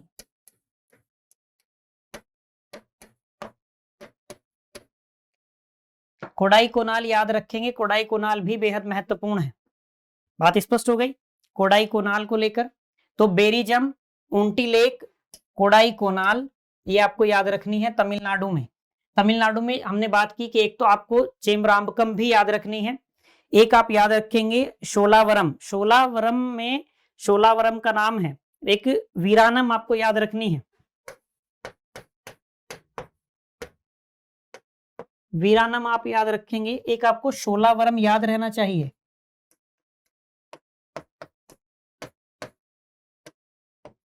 शोलावरम के बारे में आपको याद रखना है। बात स्पष्ट हो गई। इसमें पूझल के बारे में आप याद रख लेंगे। पूझल, बात स्पष्ट हो गई यहां तक की। आगे बात करेंगे आंध्र प्रदेश के बारे में।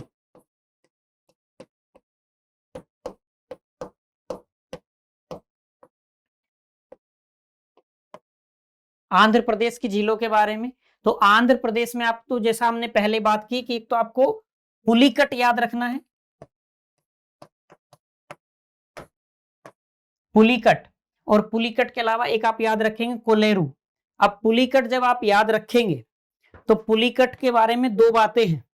जैसे एक तो पुलिकट का 4%, जैसे पुलिकट है, पुलिकट झील है, तो पुलिकट झील का जो 96% पार्ट है वो आंध्र प्रदेश में है, जबकि इसका जो 4% भाग है वो 4% भाग तमिलनाडु में है।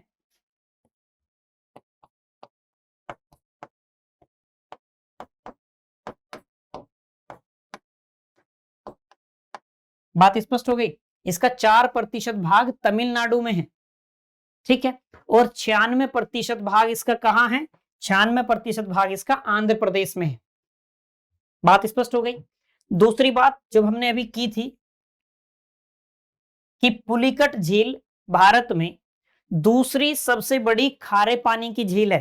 पहले बात की हमने चिल्का है, दूसरी सबसे बड़ी खारे पानी की झील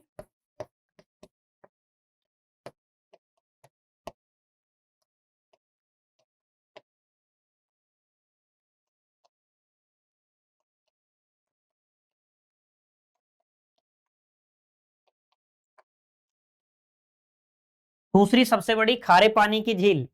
एक इसकी विशेषता है, इसके बारे में याद रखना आवश्यक है कि श्रीहरिकोटा द्वीप जो ये प्रसिद्ध है, या आप कहेंगे जिसका जो तथ्य इसके साथ नाम के साथ आता है कि सतीश धवन जो अंतरिक्ष केंद्र है वो यहां अवस्थित है।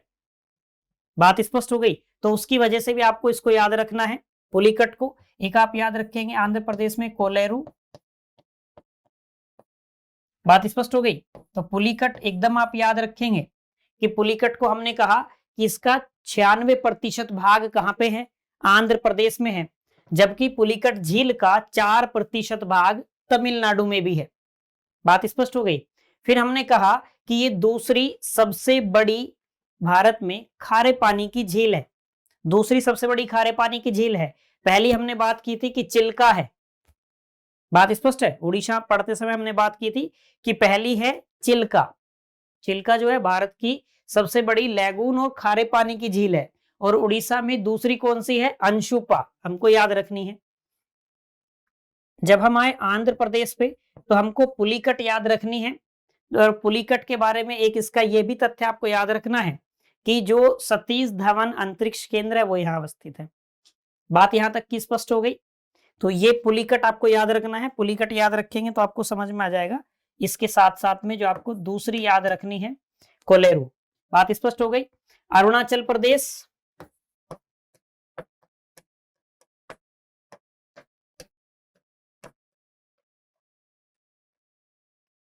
अरुणाचल प्रदेश में एक ही झील है, सांगेतसर।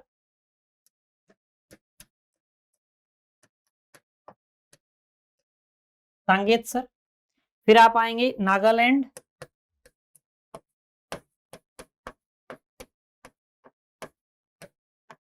नागालैंड में भी एक ही है, शिलोई। बात स्पष्ट हो गई। फिर आप आएंगे त्रिपुरा में।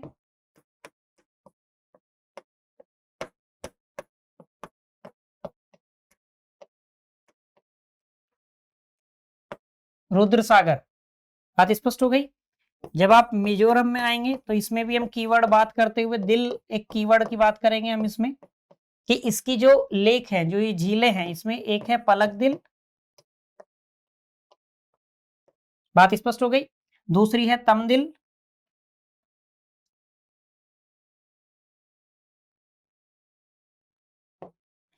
मिजोरम पढ़ते समय मिजोरम की झीलों में पलक दिल, तम दिल और रूक दिल, ये तीनों आपको याद रखनी है। पलक दिल,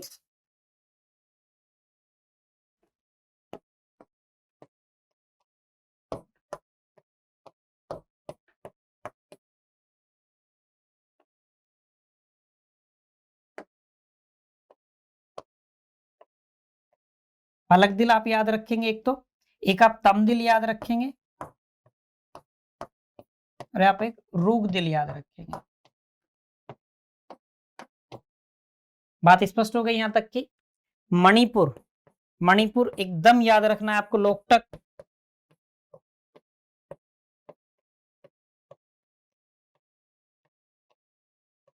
लोकटक इसलिए याद रखनी है कि लोकटक अक्सर समाचारों में रहती है, लोकटक अक्सर खबरों में रहती है, तो लोकटक आपको याद रखनी है। फिर आप आएंगे तो मेघालय,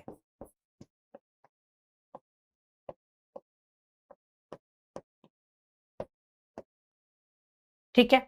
लोकटक चूंकि अक्सर चर्चा में रहती है, न्यूज में रहती है किसी ना किसी वजह से, तो लोकटक के बारे में इसलिए आपको याद रखना है। तो मणिपुर में एक ही आपको याद रखनी है लोकटक, और उसके बाद में मेघालय, मेघालय में भी एक ही उमियम आपको याद रखनी है। मेघालय में उमियम,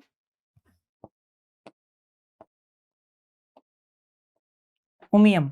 अब इनमें से भी आगे हम बात करेंगे कि कौन सी ऐसी हैं, किस राज्य की झीलें ऐसी हैं जिनको आप भूलने की, या जिनको कहते हैं कि आगे आपको याद नहीं रहा तो उसकी माफी नहीं है, या भूलने की गुंजाइश नहीं है जिनमें। अभी बात करेंगे एक बार फिर से, जब कीवर्ड की बात करेंगे तब।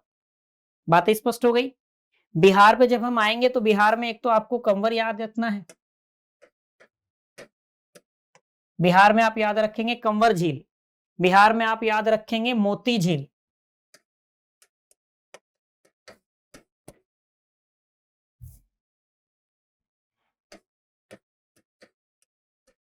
जब आपके सामने मोती झील का नाम आया तो आपके दिमाग में आना चाहिए कि अभी हमने कुछ देर पहले मोती झील किसी और राज्य की भी पढ़ी थी। बात स्पष्ट है। तो आपके ध्यान में आना चाहिए कि हमने जब उत्तर प्रदेश की झीलें पढ़ी तब हमने मोती झील के बारे में बात की थी। तो मोती झील बिहार में भी है, मोती झील उत्तर प्रदेश में भी है। बात स्पष्ट हो गई। एक आप याद रखेंगे घोरा कटोरा झील,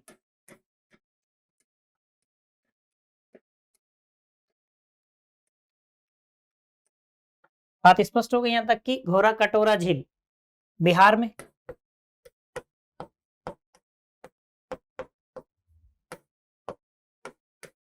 लद्दाख, तो लद्दाख में आप तो एक तो आपको पेंगोंग याद रखनी है,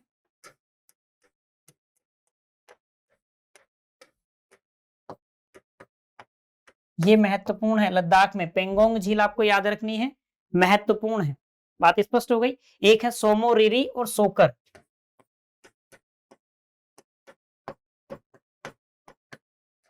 सोमोरिरी झील और एक लद्दाख की सोकर झील। बात स्पष्ट हो गई। सोकर झील, आपको इन तीनों में से कोई एक याद रखनी हो तो आपको पेंगोंग झील नहीं भूलना है। बात स्पष्ट है यहां तक कि पेंगोंग झील आपको अच्छे से याद होनी चाहिए। बात करेंगे गुजरात के बारे में।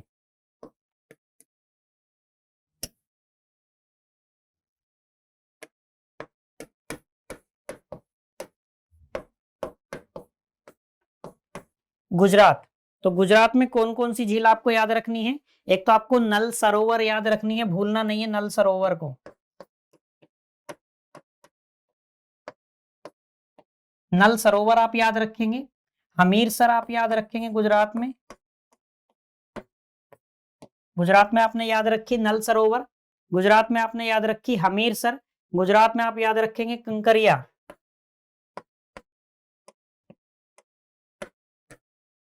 बात स्पष्ट हो गई। गुजरात में आप एक नारायण सरोवर,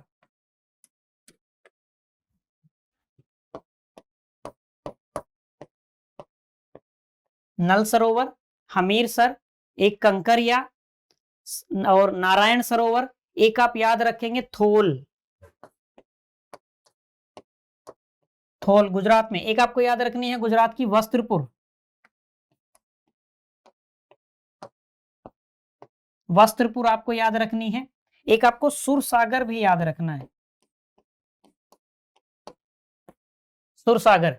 इसके अलावा गुजरात में लखोटा भी है, लेकिन वो अधिक महत्वपूर्ण नहीं है। अधिक महत्वपूर्ण कौन सी है? एक तो नल सरोवर, एक आपको याद रखना है नारायण सरोवर, एक आप याद रखेंगे सुरसागर, एक आप याद रखेंगे वस्त्रपुर। ये बेहद महत्वपूर्ण है। एक कंकरिया भी आपको याद रखनी है। ये बेहद महत्वपूर्ण है गुजरात की झीलों में। बात स्पष्ट हो गई? तो गुजरात की झीलें पढ़ते समय आपको कौन कौन सी याद रखनी है? आपको पता चल गया कि आपको एक तो नल सरोवर नहीं भूलनी है, नारायण सरोवर नहीं भूलनी है, सुरसागर नहीं भूलनी है और कंकरिया नहीं भूलनी है गुजरात की झीलों में। बात स्पष्ट हो गई? इससे आगे बात करते हैं हिमाचल।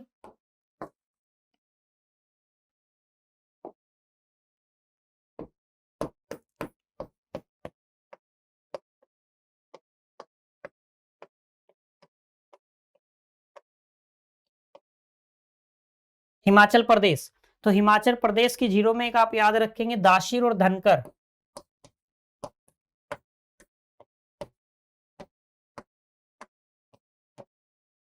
दाशिर बेहद महत्वपूर्ण है। एक आप याद रखेंगे धनकर, एक करेरी, एक आपको करेरी याद रखनी है, एक आपको मछैल याद रखनी है। करेरी याद रखेंगे, मछैल याद रखेंगे, पोंग याद रखेंगे आप, पोंग। एक आप मणि महेश, हिमाचल प्रदेश की मणि महेश, मणि महेश झील, यह आपको याद रखनी है मणि महेश। मणि महेश के साथ में एक आपको नाको याद रखनी है, नाको। और हिमाचल प्रदेश में एक है पंदोह, पंदोह। एक हिमाचल प्रदेश में आप याद रखेंगे प्रेशर। बात स्पष्ट हो गई? एक आपको याद रखनी है रेणुका, रेणुका। एक इसमें नेहरू कुंड,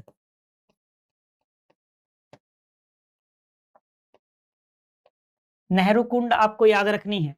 एक हिमाचल प्रदेश में आप याद रखेंगे ताल वाली, सूरज ताल और चंद्र ताल।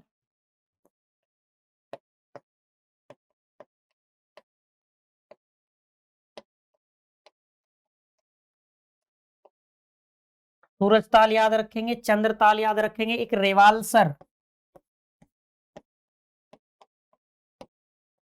रेवालसर, ये याद रखनी है आपको हिमाचल प्रदेश में। अभी वापस जब दूसरी बार इन पे आएंगे तो बात करेंगे इनमें से कौन कौन सी आप बिल्कुल नहीं भूलेंगे। हिमाचल प्रदेश की हो गई। हिमाचल प्रदेश के बाद बात करें जम्मू कश्मीर।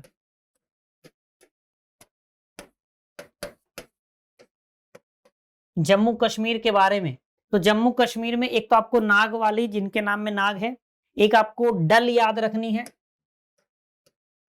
डल याद रखेंगे।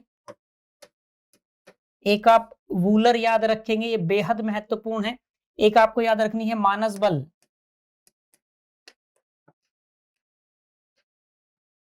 मानस बल। एक तो आप जम्मू कश्मीर में डल लेक याद रखेंगे, एक आप जम्मू कश्मीर में वूलर याद रखेंगे, एक आप याद रखेंगे मानस बल, फिर आप याद रखेंगे सुरिनसर सागर।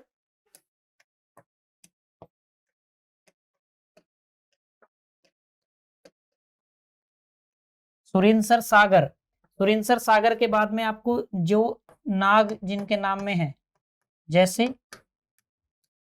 शेषनाग आप याद रखेंगे। एक आपको इसमें याद रखनी है वेरीनाग, वेरीनाग आप याद रखेंगे। एक आप इसमें टुलियन याद रखेंगे, टुलियन। एक जम्मू कश्मीर में आपको याद रखनी है नाग में एक और अनंतनाग,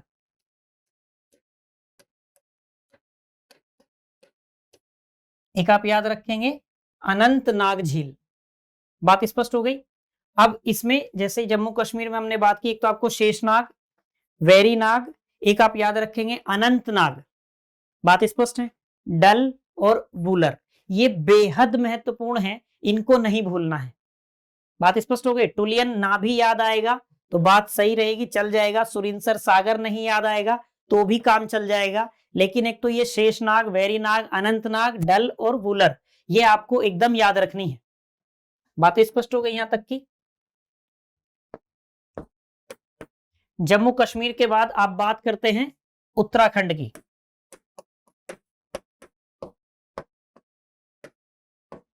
उत्तराखंड भी ऐसा राज्य है जहां से झीलों से प्रश्न पूछे जाते हैं और इसके कीवर्ड में हम बात करेंगे ताल की, कि यहाँ पे भीमताल,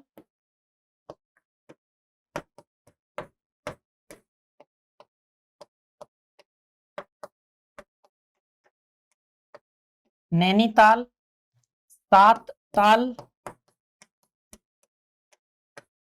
उत्तराखंड में आप याद रखेंगे भीमताल, नैनीताल, सात ताल, ये ताल वाली झीलें। एक यहाँ पे है नोकचिया ताल,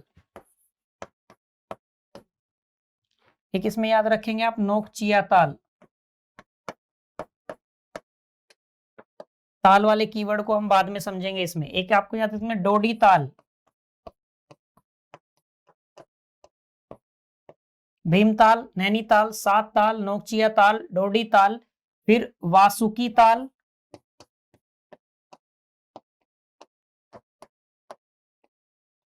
वासुकी ताल, माला ताल, माला ताल, एक आप याद रखेंगे खुरपा ताल, खुरपा ताल, एक यहाँ पे रूपकुंड, रूपकुंड। अब जैसे ही आपने रूपकुंड पढ़ा तो आपको याद आना चाहिए कि हमने कुंड जैसा कहीं और भी पढ़ा था, तो आपको हिमाचल प्रदेश याद आना चाहिए कि हिमाचल प्रदेश में हमने नेहरू कुंड के बारे में बात की थी अभी कुछ समय पहले। बात स्पष्ट? तो उत्तराखंड में भीमताल, नैनीताल, सात ताल, नोकचिया ताल, डोडी ताल, वासुकी ताल, माला ताल, खुरपा ताल, और हमने एक बात की अलग रूपकुंड के बारे में। बात स्पष्ट है? चंडीगढ़,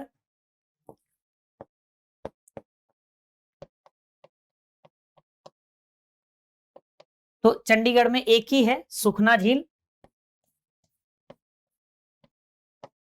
सुखना। बात स्पष्ट हो गई यहां तक की? चंडीगढ़, चंडीगढ़ के बाद हम बात करेंगे सिक्किम, सिक्किम में भी कई हैं। सिक्किम, अब जैसे सिक्किम में आप याद करेंगे तो सिक्किम में आपको एक तो याद रखनी है खेचो पालरी, सिक्किम में एक आप याद रखेंगे खेचो पालरी,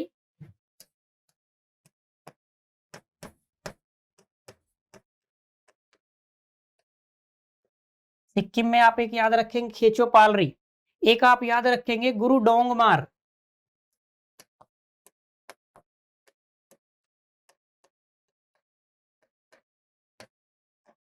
सिक्किम में खेचो पालरी आपको याद रखना है, सिक्किम में गुरु डोंगमार आपको याद रखना है, सिक्किम में आप एक याद रखेंगे तसोलमू,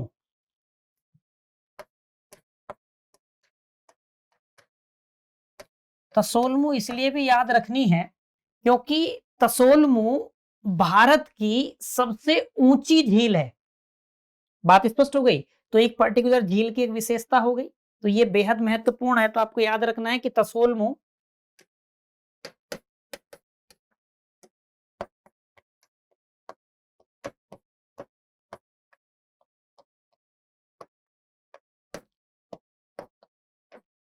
तसोलमू भारत की सबसे ऊंचाई पर स्थित झील है, सबसे ऊंची झील है।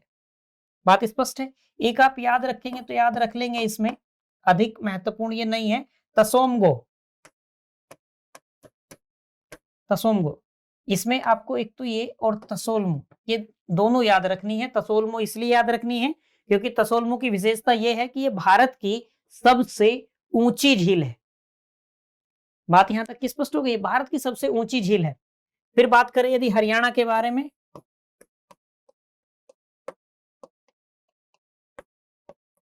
हरियाणा के बारे में, तो हरियाणा के बारे में आप कौन कौन सी झील याद रखेंगे? एक तो आप याद रखेंगे बड़खल के बारे में, हरियाणा में दो तीन चार हैं जो आपको याद रखनी है। एक बड़खल बहुत महत्वपूर्ण है आपके लिए, एक कर्ण आपको याद रखनी है, एक ब्रह्म सरोवर आपको याद रखनी है हरियाणा में,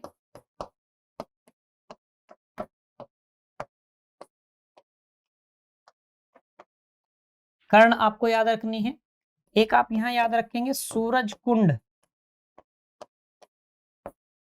अब कुंड नाम सुन के आपको फिर से याद आना चाहिए, एक आप याद रखेंगे हरियाणा में तिलियार। बात स्पष्ट हो गई? तिलियार याद रखेंगे। ब्लू बर्ड आप याद रखेंगे, ब्लू बर्ड झील आप याद रखेंगे और दमदमा। बात स्पष्ट हो गई यहां तक की दमदमा। अब जब जब आप कुंड देखेंगे तो आपको कुंड देख के याद आ जाएगा कि हमने नेहरू कुंड की बात की थी हिमाचल प्रदेश में, उसके बाद में रूप कुंड की बात की थी हमने उत्तराखंड में, फिर हमने देखा सूरज कुंड, तो सूरज कुंड कहाँ है? हरियाणा में है। बात यहां तक की स्पष्ट हो गई। सूरज कुंड हरियाणा में है, याद रखनी है इतनी बातें। तो ये हरियाणा के बारे में झीलें हो गई, हरियाणा की झीलों के बारे में हमने बात की।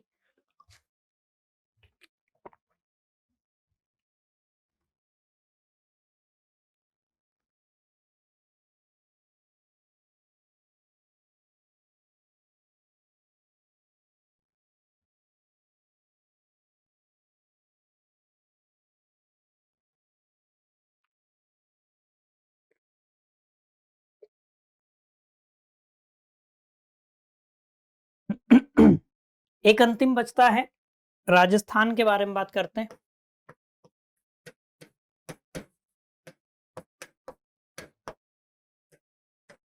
राजस्थान, राजस्थान में बहुत सारी झीलें हैं, राजस्थान में भी। बात स्पष्ट है। जैसे राजस्थान में आप याद रखेंगे ढेबर, ढेबर। एक राजस्थान में आप याद रखेंगे केलाना, ढेबर नोट कर लेंगे। राजस्थान में ढेबर झील, राजस्थान में केलाना झील, राजस्थान में जया, जया झील, एक राजस्थान में नक्की झील, नक्की, जया नक्की, पंचपदरा झील, पुष्कर,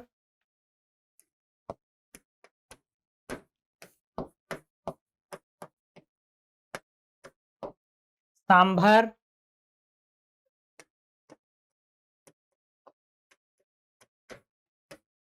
एक राजस्थान में आप याद रखेंगे अन्ना सागर झील, राजसमंद, और राजसमंद के जैसा ही एक याद रख लेंगे रामगढ़,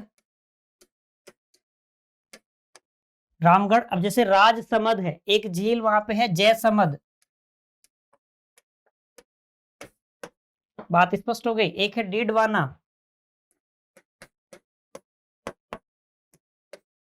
डीडवाना है, एक गड़ीसर है, गड़ीसर। तो जयसमंद, डीडवाना, गड़ीसर। एक आप याद रखेंगे इसमें रंग सागर,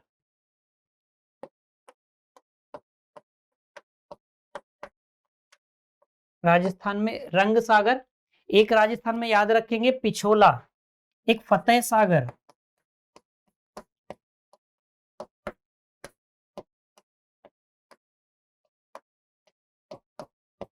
फतेह सागर, पिछोला। सागर में एक और मन सागर भी है, मन सागर, मन सागर। बात स्पष्ट हो गई। ये राजस्थान की झीलें हो गई, ठीक है, यहां तक की बातें स्पष्ट हो गई। अब एक बार चलते हैं कि झीलों से जो कुछ कीवर्ड के बारे में हम बात कर रहे थे उन पर चलते हैं एक बार। जैसे आप आएंगे, हम स्टार्टिंग से सबसे पहले चलते हैं। भारत की प्रमुख झीलों में जैसे पंजाब है, अब हरी के रोपड़ कंजली, इनमें कोई ऐसा कीवर्ड नहीं बनता है, ठीक है। एक आपको याद रखना है, याद रखने का एक तरीका बता रहे हैं कि एक तो सागर वाला देखना है, क्योंकि सागर जो वर्ड है ये कई सारे राज्यों की झीलों में आपको मिलेगा। बात स्पष्ट हो गई यहां तक की सागर। अब आप क्या कर सकते हैं इसको याद करने के लिए, जब आप अपना इसको कहेंगे कि आप सिनॉप्सिस टाइप से बनाएंगे, जब आप इसको याद करने के लिए अपने नोट्स बनाएंगे, तो आप ऐसा कर सकते हैं कि जिन झीलों के नाम में सागर आता है उन राज्यों की झीलों को आप एक साथ रख सकते हैं। जब आप उनका बार बार उनको दोहराएंगे, उनका बार बार अभ्यास करेंगे, तो आपको सागर नाम वाली जो झीलें हैं वो आपको अच्छे से याद हो जाएंगी, और आप उनमें अंतर कर पाएंगे कि ये किस राज्य से बिलोंग करते हैं, किस राज्य में है। बात स्पष्ट हो गई। क्योंकि सागर, जैसे अब यहाँ पे हमने देखा कि बरुआ सागर है या बेला सागर है, आप पाएंगे कि सागर वाली झीलें हमने आगे भी देखी। बात स्पष्ट हो गई। सागर वाली झीलें हमने आगे भी देखी, बहुत जगह मिलेगी, ठीक। जैसे हम आगे जब बात करेंगे तो हम आगे जाके देखेंगे कि सागर वाली हमको गुजरात में भी मिलती है। बात स्पष्ट है। तो ये सागर वाले जो कीवर्ड है, आप इनको एक काम कर सकते हैं कि आप अपना जब नोट्स बनाएं तो आप वहां इनको लिख सकते हैं। बात स्पष्ट हो गई। फिर हमने चिल्का के बारे में बात की, तो चिल्का आपको एकदम याद रखना है, बेहद महत्वपूर्ण है। एक तो ये भारत की सबसे बड़ी लैगून और खारे पानी की झील है, उड़ीसा में है चिल्का। इसके बाद हमने बात की थी पुलिकट के बारे में कि पुलिकट दूसरी है, दूसरी बड़ी कौन है? पुलिकट है। पहली कौन सी हो गई? चिल्का हो गई। तो याद रखनी है। जब आप मध्य प्रदेश में आएंगे तो दो है, लोअर लेक, अपर लेक। अपर लेक को भोजताल भी मिलता है। ये इसलिए याद रखना है क्योंकि ताल वाली झीलों का हमको कीवर्ड मिलेगा। ताल वाली झीलें हम आगे बात करेंगे सभी के बारे में। जैसे हमने बात की थी अभी कि आपको यहाँ ताल ताल ताल ताल, सात ताल, नैनीताल, हम गए थे ना उत्तराखंड में, हमने देखा तो ताल वाली झीलें वहां पे अधिक हैं। तो यहाँ क्या है? भोजताल। ठीक है, तो ये ध्यान रखना है आपको। बात स्पष्ट हो गई। तो ये ताल वाला है, इसको थोड़ा अलग कर लेना आप। बात स्पष्ट यहां तक की। तो आपने सागर वाला कीवर्ड, एक ताल वाला। ठीक। अब जैसे हमने कर्नाटक में बात की, करंजी है कर्नाटक में, करंजी। हम अभी जब हमने अंतिम में हरियाणा पढ़ा तो हरियाणा में कर्ण था। ये ध्यान रखना थोड़ा सा कि यहां क्या है? कर्नाटक में है करंजी, हरियाणा में है कर्ण। बात स्पष्ट है, अंतर रखना दोनों में बिल्कुल। तो यहां में है एक, केरल में जब हम गए तो केरल में वेम्बनाद, केरल में वेम्बनाद। अब वेम्बनाद इसलिए बेहद महत्वपूर्ण है कि इसमें राष्ट्रीय स्तर की नौकायन प्रतियोगिता होती है और जिस समय ये प्रतियोगिता होती है काफी अखबारों में ये बनी रहती है। बात स्पष्ट हो गई। तो केरल, और केरल में आपने देखा वेम्बनाद झील।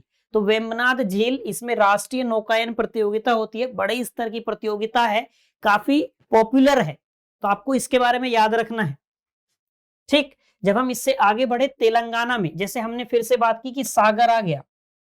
ठीक है, सागर सागर सागर।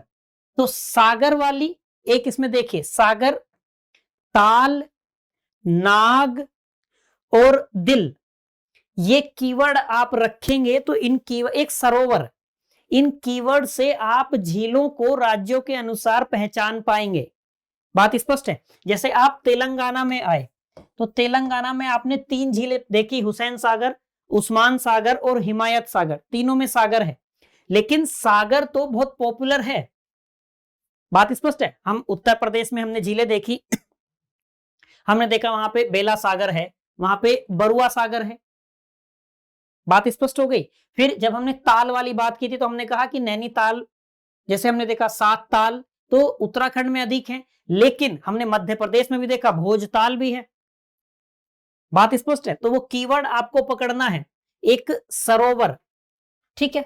फिर जब हम आए आंध्र प्रदेश में, तो आंध्र प्रदेश में हमने बात की कि आपको पुलिकट झील एकदम याद रहना चाहिए, पुलिकट झील। और पुलिकट झील का जो 4% भाग है वो तमिलनाडु में है, और पुलिकट दूसरी सबसे बड़ी खारे पानी की झील है। हमने बात की कि आफ्टर चिल्का, चिल्का के बाद ये दूसरी सबसे बड़ी खारे पानी की झील है। बात स्पष्ट है। पहली कौन सी है? तो पहली हमने बात की चिल्का है, वो कहां पे है? अभी बात की थी हमने, उड़ीसा में है। ठीक है, बात स्पष्ट हो गई यहां तक की। इसके बाद में अरुणाचल प्रदेश में कोई, अब जैसे त्रिपुरा में ये आ गया रुद्र सागर, तो सागर आ गया। जब आप मिजोरम में आए तो मिजोरम में ये इसी के साथ में कीवर्ड है दिल वाला, पलक दिल, तम दिल और रुग दिल। बात स्पष्ट हो गई। तो इसको पहचान पाना एकदम से सरल हो जाएगा आपके लिए कि जो दिल वाला कीवर्ड है वो कहां है, केवल मिजोरम में, इसके अलावा हमने कहीं नहीं देखा। मणिपुर में आएंगे तो आपको लोकटक याद रखनी है। बात स्पष्ट। इसके बाद जब हम आए, अब जैसे हमने देखा बिहार में, तो बिहार में जो ये मोती झील है हमने देखा कि ये तो उत्तर प्रदेश में भी है। बात स्पष्ट हो गई। लद्दाख में केवल अगर एक ही आपको याद रह जाए तो पेंगोंग याद रख लेना। अब जैसे गुजरात में आए तो यहां हमने बात की कि सरोवर वाला कीवर्ड आपको याद रखना है। बात स्पष्ट है कि नारायण सरोवर है, नल सरोवर है। ठीक है। एक हमने बात की थी कि सागर वाला कीवर्ड, ये हम वाले बात कर चुके हैं। सागर वाला कि हमने उत्तर प्रदेश में देखा, बेला सागर है, बरुआ सागर है। बात स्पष्ट हो गई। फिर जब हम आए थे कि हमने देखा कि वहां तो केवल 3 ही है, तेलंगाना में हुसैन सागर, उस्मान सागर और हिमायत सागर। बात स्पष्ट हो गई। फिर जब आप आए हिमाचल प्रदेश में, तो यहां पर भी आपको ताल मिलेगा। यहां पर आपको मिला सूरज ताल, यहां पर आपको मिला चंद्र ताल। बात स्पष्ट हो गई यहां तक की। तो ताल वाले आप एक तरफ कर सकते हैं, सागर वाली झीलें अलग कर सकते हैं, सरोवर वाली झीलें अलग कर सकते हैं। बात स्पष्ट हो गई। नाग वाली झीलें अलग कर सकते हैं। अब जैसे कुंड है, तो कुंड तो कहीं कहीं एक दो जगह हमको देखने को मिला कि हमने हिमाचल प्रदेश में देख लिया कि नेहरू कुंड है। बात स्पष्ट हो गई। फिर इसके बाद में हम गए उत्तराखंड में गए, तो वहां हमको रूप कुंड मिल गया था। बात स्पष्ट यहां तक की। इसी तरीके से हमको हरियाणा में भी एक मिला, सूरज कुंड मिला था हरियाणा में। जब आप जम्मू कश्मीर में आएंगे तो नाग वाला कीवर्ड यहां पे मिल जाएगा आपको, लेकिन साथ साथ में एक सागर भी मिलेगा। बात स्पष्ट है। ये दो आपको याद रखनी है, डल और वूलर एकदम, इनके साथ में तो कीवर्ड मिल जाएगा आपको। बात स्पष्ट हो गई यहां तक की। जब हम आए उत्तराखंड पे, तो उत्तराखंड पे हमने देखा कि सबसे अधिक ताल वाली हैं। जैसे भीमताल आपको मिला, नैनीताल आपको मिला, सात ताल आपको मिला, नोकचिया ताल यहाँ पे आपको मिला, खुरपा ताल मिला, माला ताल मिला, वासुकी ताल मिला, डोडी ताल मिला, लेकिन एक कुंड भी मिला, रूप कुंड। बात स्पष्ट हो गई यहां तक की। तो ये जो कीवर्ड है, इन कीवर्ड को आप पहचान सकते हैं। इन कीवर्ड के माध्यम से आप क्या कर सकते हैं कि आप झीलों को अलग अलग कर सकते हैं। अब एक साथ एक कीवर्ड के साथ में सागर वाली एक तरफ आपने कर ली, बात स्पष्ट हो गई। सागर वाली आप एक तरफ कर सकते हैं, और ऐसे ही ताल वाली झीलें आप एक तरफ कर सकते हैं। बात स्पष्ट हो गई यहां तक की। एक जैसे आप देखेंगे कि एक राक्षस ताल भी है, एक झील राक्षस ताल है जो तिब्बत की है। बात यहां तक की स्पष्ट है। तो ताल ताल ताल वाली अलग कर ली, नाग नाग नाग वाली अलग कर ली, सरोवर वाली अलग कर ली, सागर वाली अलग कर ली। दिल वाली अलग करने की आवश्यकता नहीं होगी, क्योंकि एक ही जगह पे वो मिलेंगी, केवल एक ही जगह पे हमने वो कीवर्ड देखा। बात स्पष्ट है। मिजोरम में देखा पलक दिल, तमदिल और रूप दिल। चंडीगढ़ में एक ही है, सुखना। सिक्किम में आए खेचोपालरी, गुरु डोंगमा, तसोलमू। तसोलमू याद रखनी है ना, क्योंकि भारत की सबसे ऊंची झील है। बात स्पष्ट हो गई। जब आप है हरियाणा पे, तो हरियाणा में बात की, एक तो हमने कर्ण वाला और करंजी वाला देखा, दूसरा कुंड देखा। बात स्पष्ट है यहां तक की। फिर जब आप आए आगे राजस्थान में, तो राजस्थान में बहुत सारी हैं, ढेबर, केलाना, जया, नक्की, पंचपद्रय, आप पुष्कर, सांभर। अब इसमें पुष्कर है आप याद रखेंगे एकदम, डिडवाना आपको याद रखनी है, सांभर आपको याद रखनी है। अब इसमें भी देखो आपको सागर सागर मिल रहे हैं, फतेह सागर मिल गया, ठीक है, रंग सागर आपको मिल गया, मन सागर आपको मिल गया, अना सागर आपको मिल गया। बात स्पष्ट है। तो सागर वाली, तो अगर बात करें हम कि कौन कौन से कीवर्ड हैं जिनके अनुसार हम झीलों का वर्गीकरण अपने हिसाब से कर सकते हैं, तो एक तो आप ताल वाली, एक तो आप क्या कर सकते हैं, ताल वाली झीलें एक तरफ कर सकते हैं, एक आप सागर वाली झील एक तरफ कर सकते हैं, एक सरोवर वाली। बात स्पष्ट हो गई। एक सरोवर वाली और एक आप करिएगा नाग वाली झीलें अलग। वैसे ही आपको केवल जम्मू कश्मीर में मिलेंगी, लेकिन फिर भी मैं कह रहा हूं कि आपको एक कीवर्ड बना के इनको अलग करके रखना है। बात स्पष्ट हो गई। एक आप वो कुछ ही में मिलेगा, लेकिन फिर भी आप उसको करके रख लीजिएगा, तो आपको प्रश्न के गलत होने की संभावना ही खत्म हो जाएगी, कुंड वाली झीलें। बात स्पष्ट हो गई। अब दिल वाली को मैं नहीं कहूंगा, क्योंकि मिजोरम में है, एक ही जगह है, ठीक है। तो ताल वाली अलग कर लेंगे, सागर वाली, सरोवर वाली, नाग वाली और कुंड वाली। बातें स्पष्ट हो गई यहां तक की। तो ये हो जाएंगी भारत की प्रमुख झीलें, आपके लिए याद रखना बेहद सरल हो जाएगा। बात स्पष्ट हो गई यहां तक की। तो उम्मीद है कि आज की कक्षा में जो हमने पर्वत और पर्वत श्रृंखलाओं के बारे में बात की, फिर हमने पठार के बारे में बात की, फिर मरुस्थल के बारे में बात की, और फिर हम आए भारत की प्रमुख झीलों की तरफ। अभी हमको इसमें एक बिंदु और पढ़ना है जो भारत की प्रमुख नदियां और उनकी सहायक नदियां हैं वो जानना है, और यदि किसी नदी के बारे में कोई विशेष तथ्य है, कोई विशेषता है उसकी, वो जाननी है। बात स्पष्ट है? तो आज के लिए इतना ही रखते हैं, उसको अगली क्लास में कर लेंगे। उम्मीद है कि आपको चीजें समझ में आई होंगी, आपको पता चला होगा कि हमको किस प्रकार से याद रखना है और किस प्रकार के तथ्यों पर विशेष ध्यान देना है। आज के लिए इतना ही रखते हैं, मिलते हैं अगली क्लास में। Till then bye bye, have a nice day.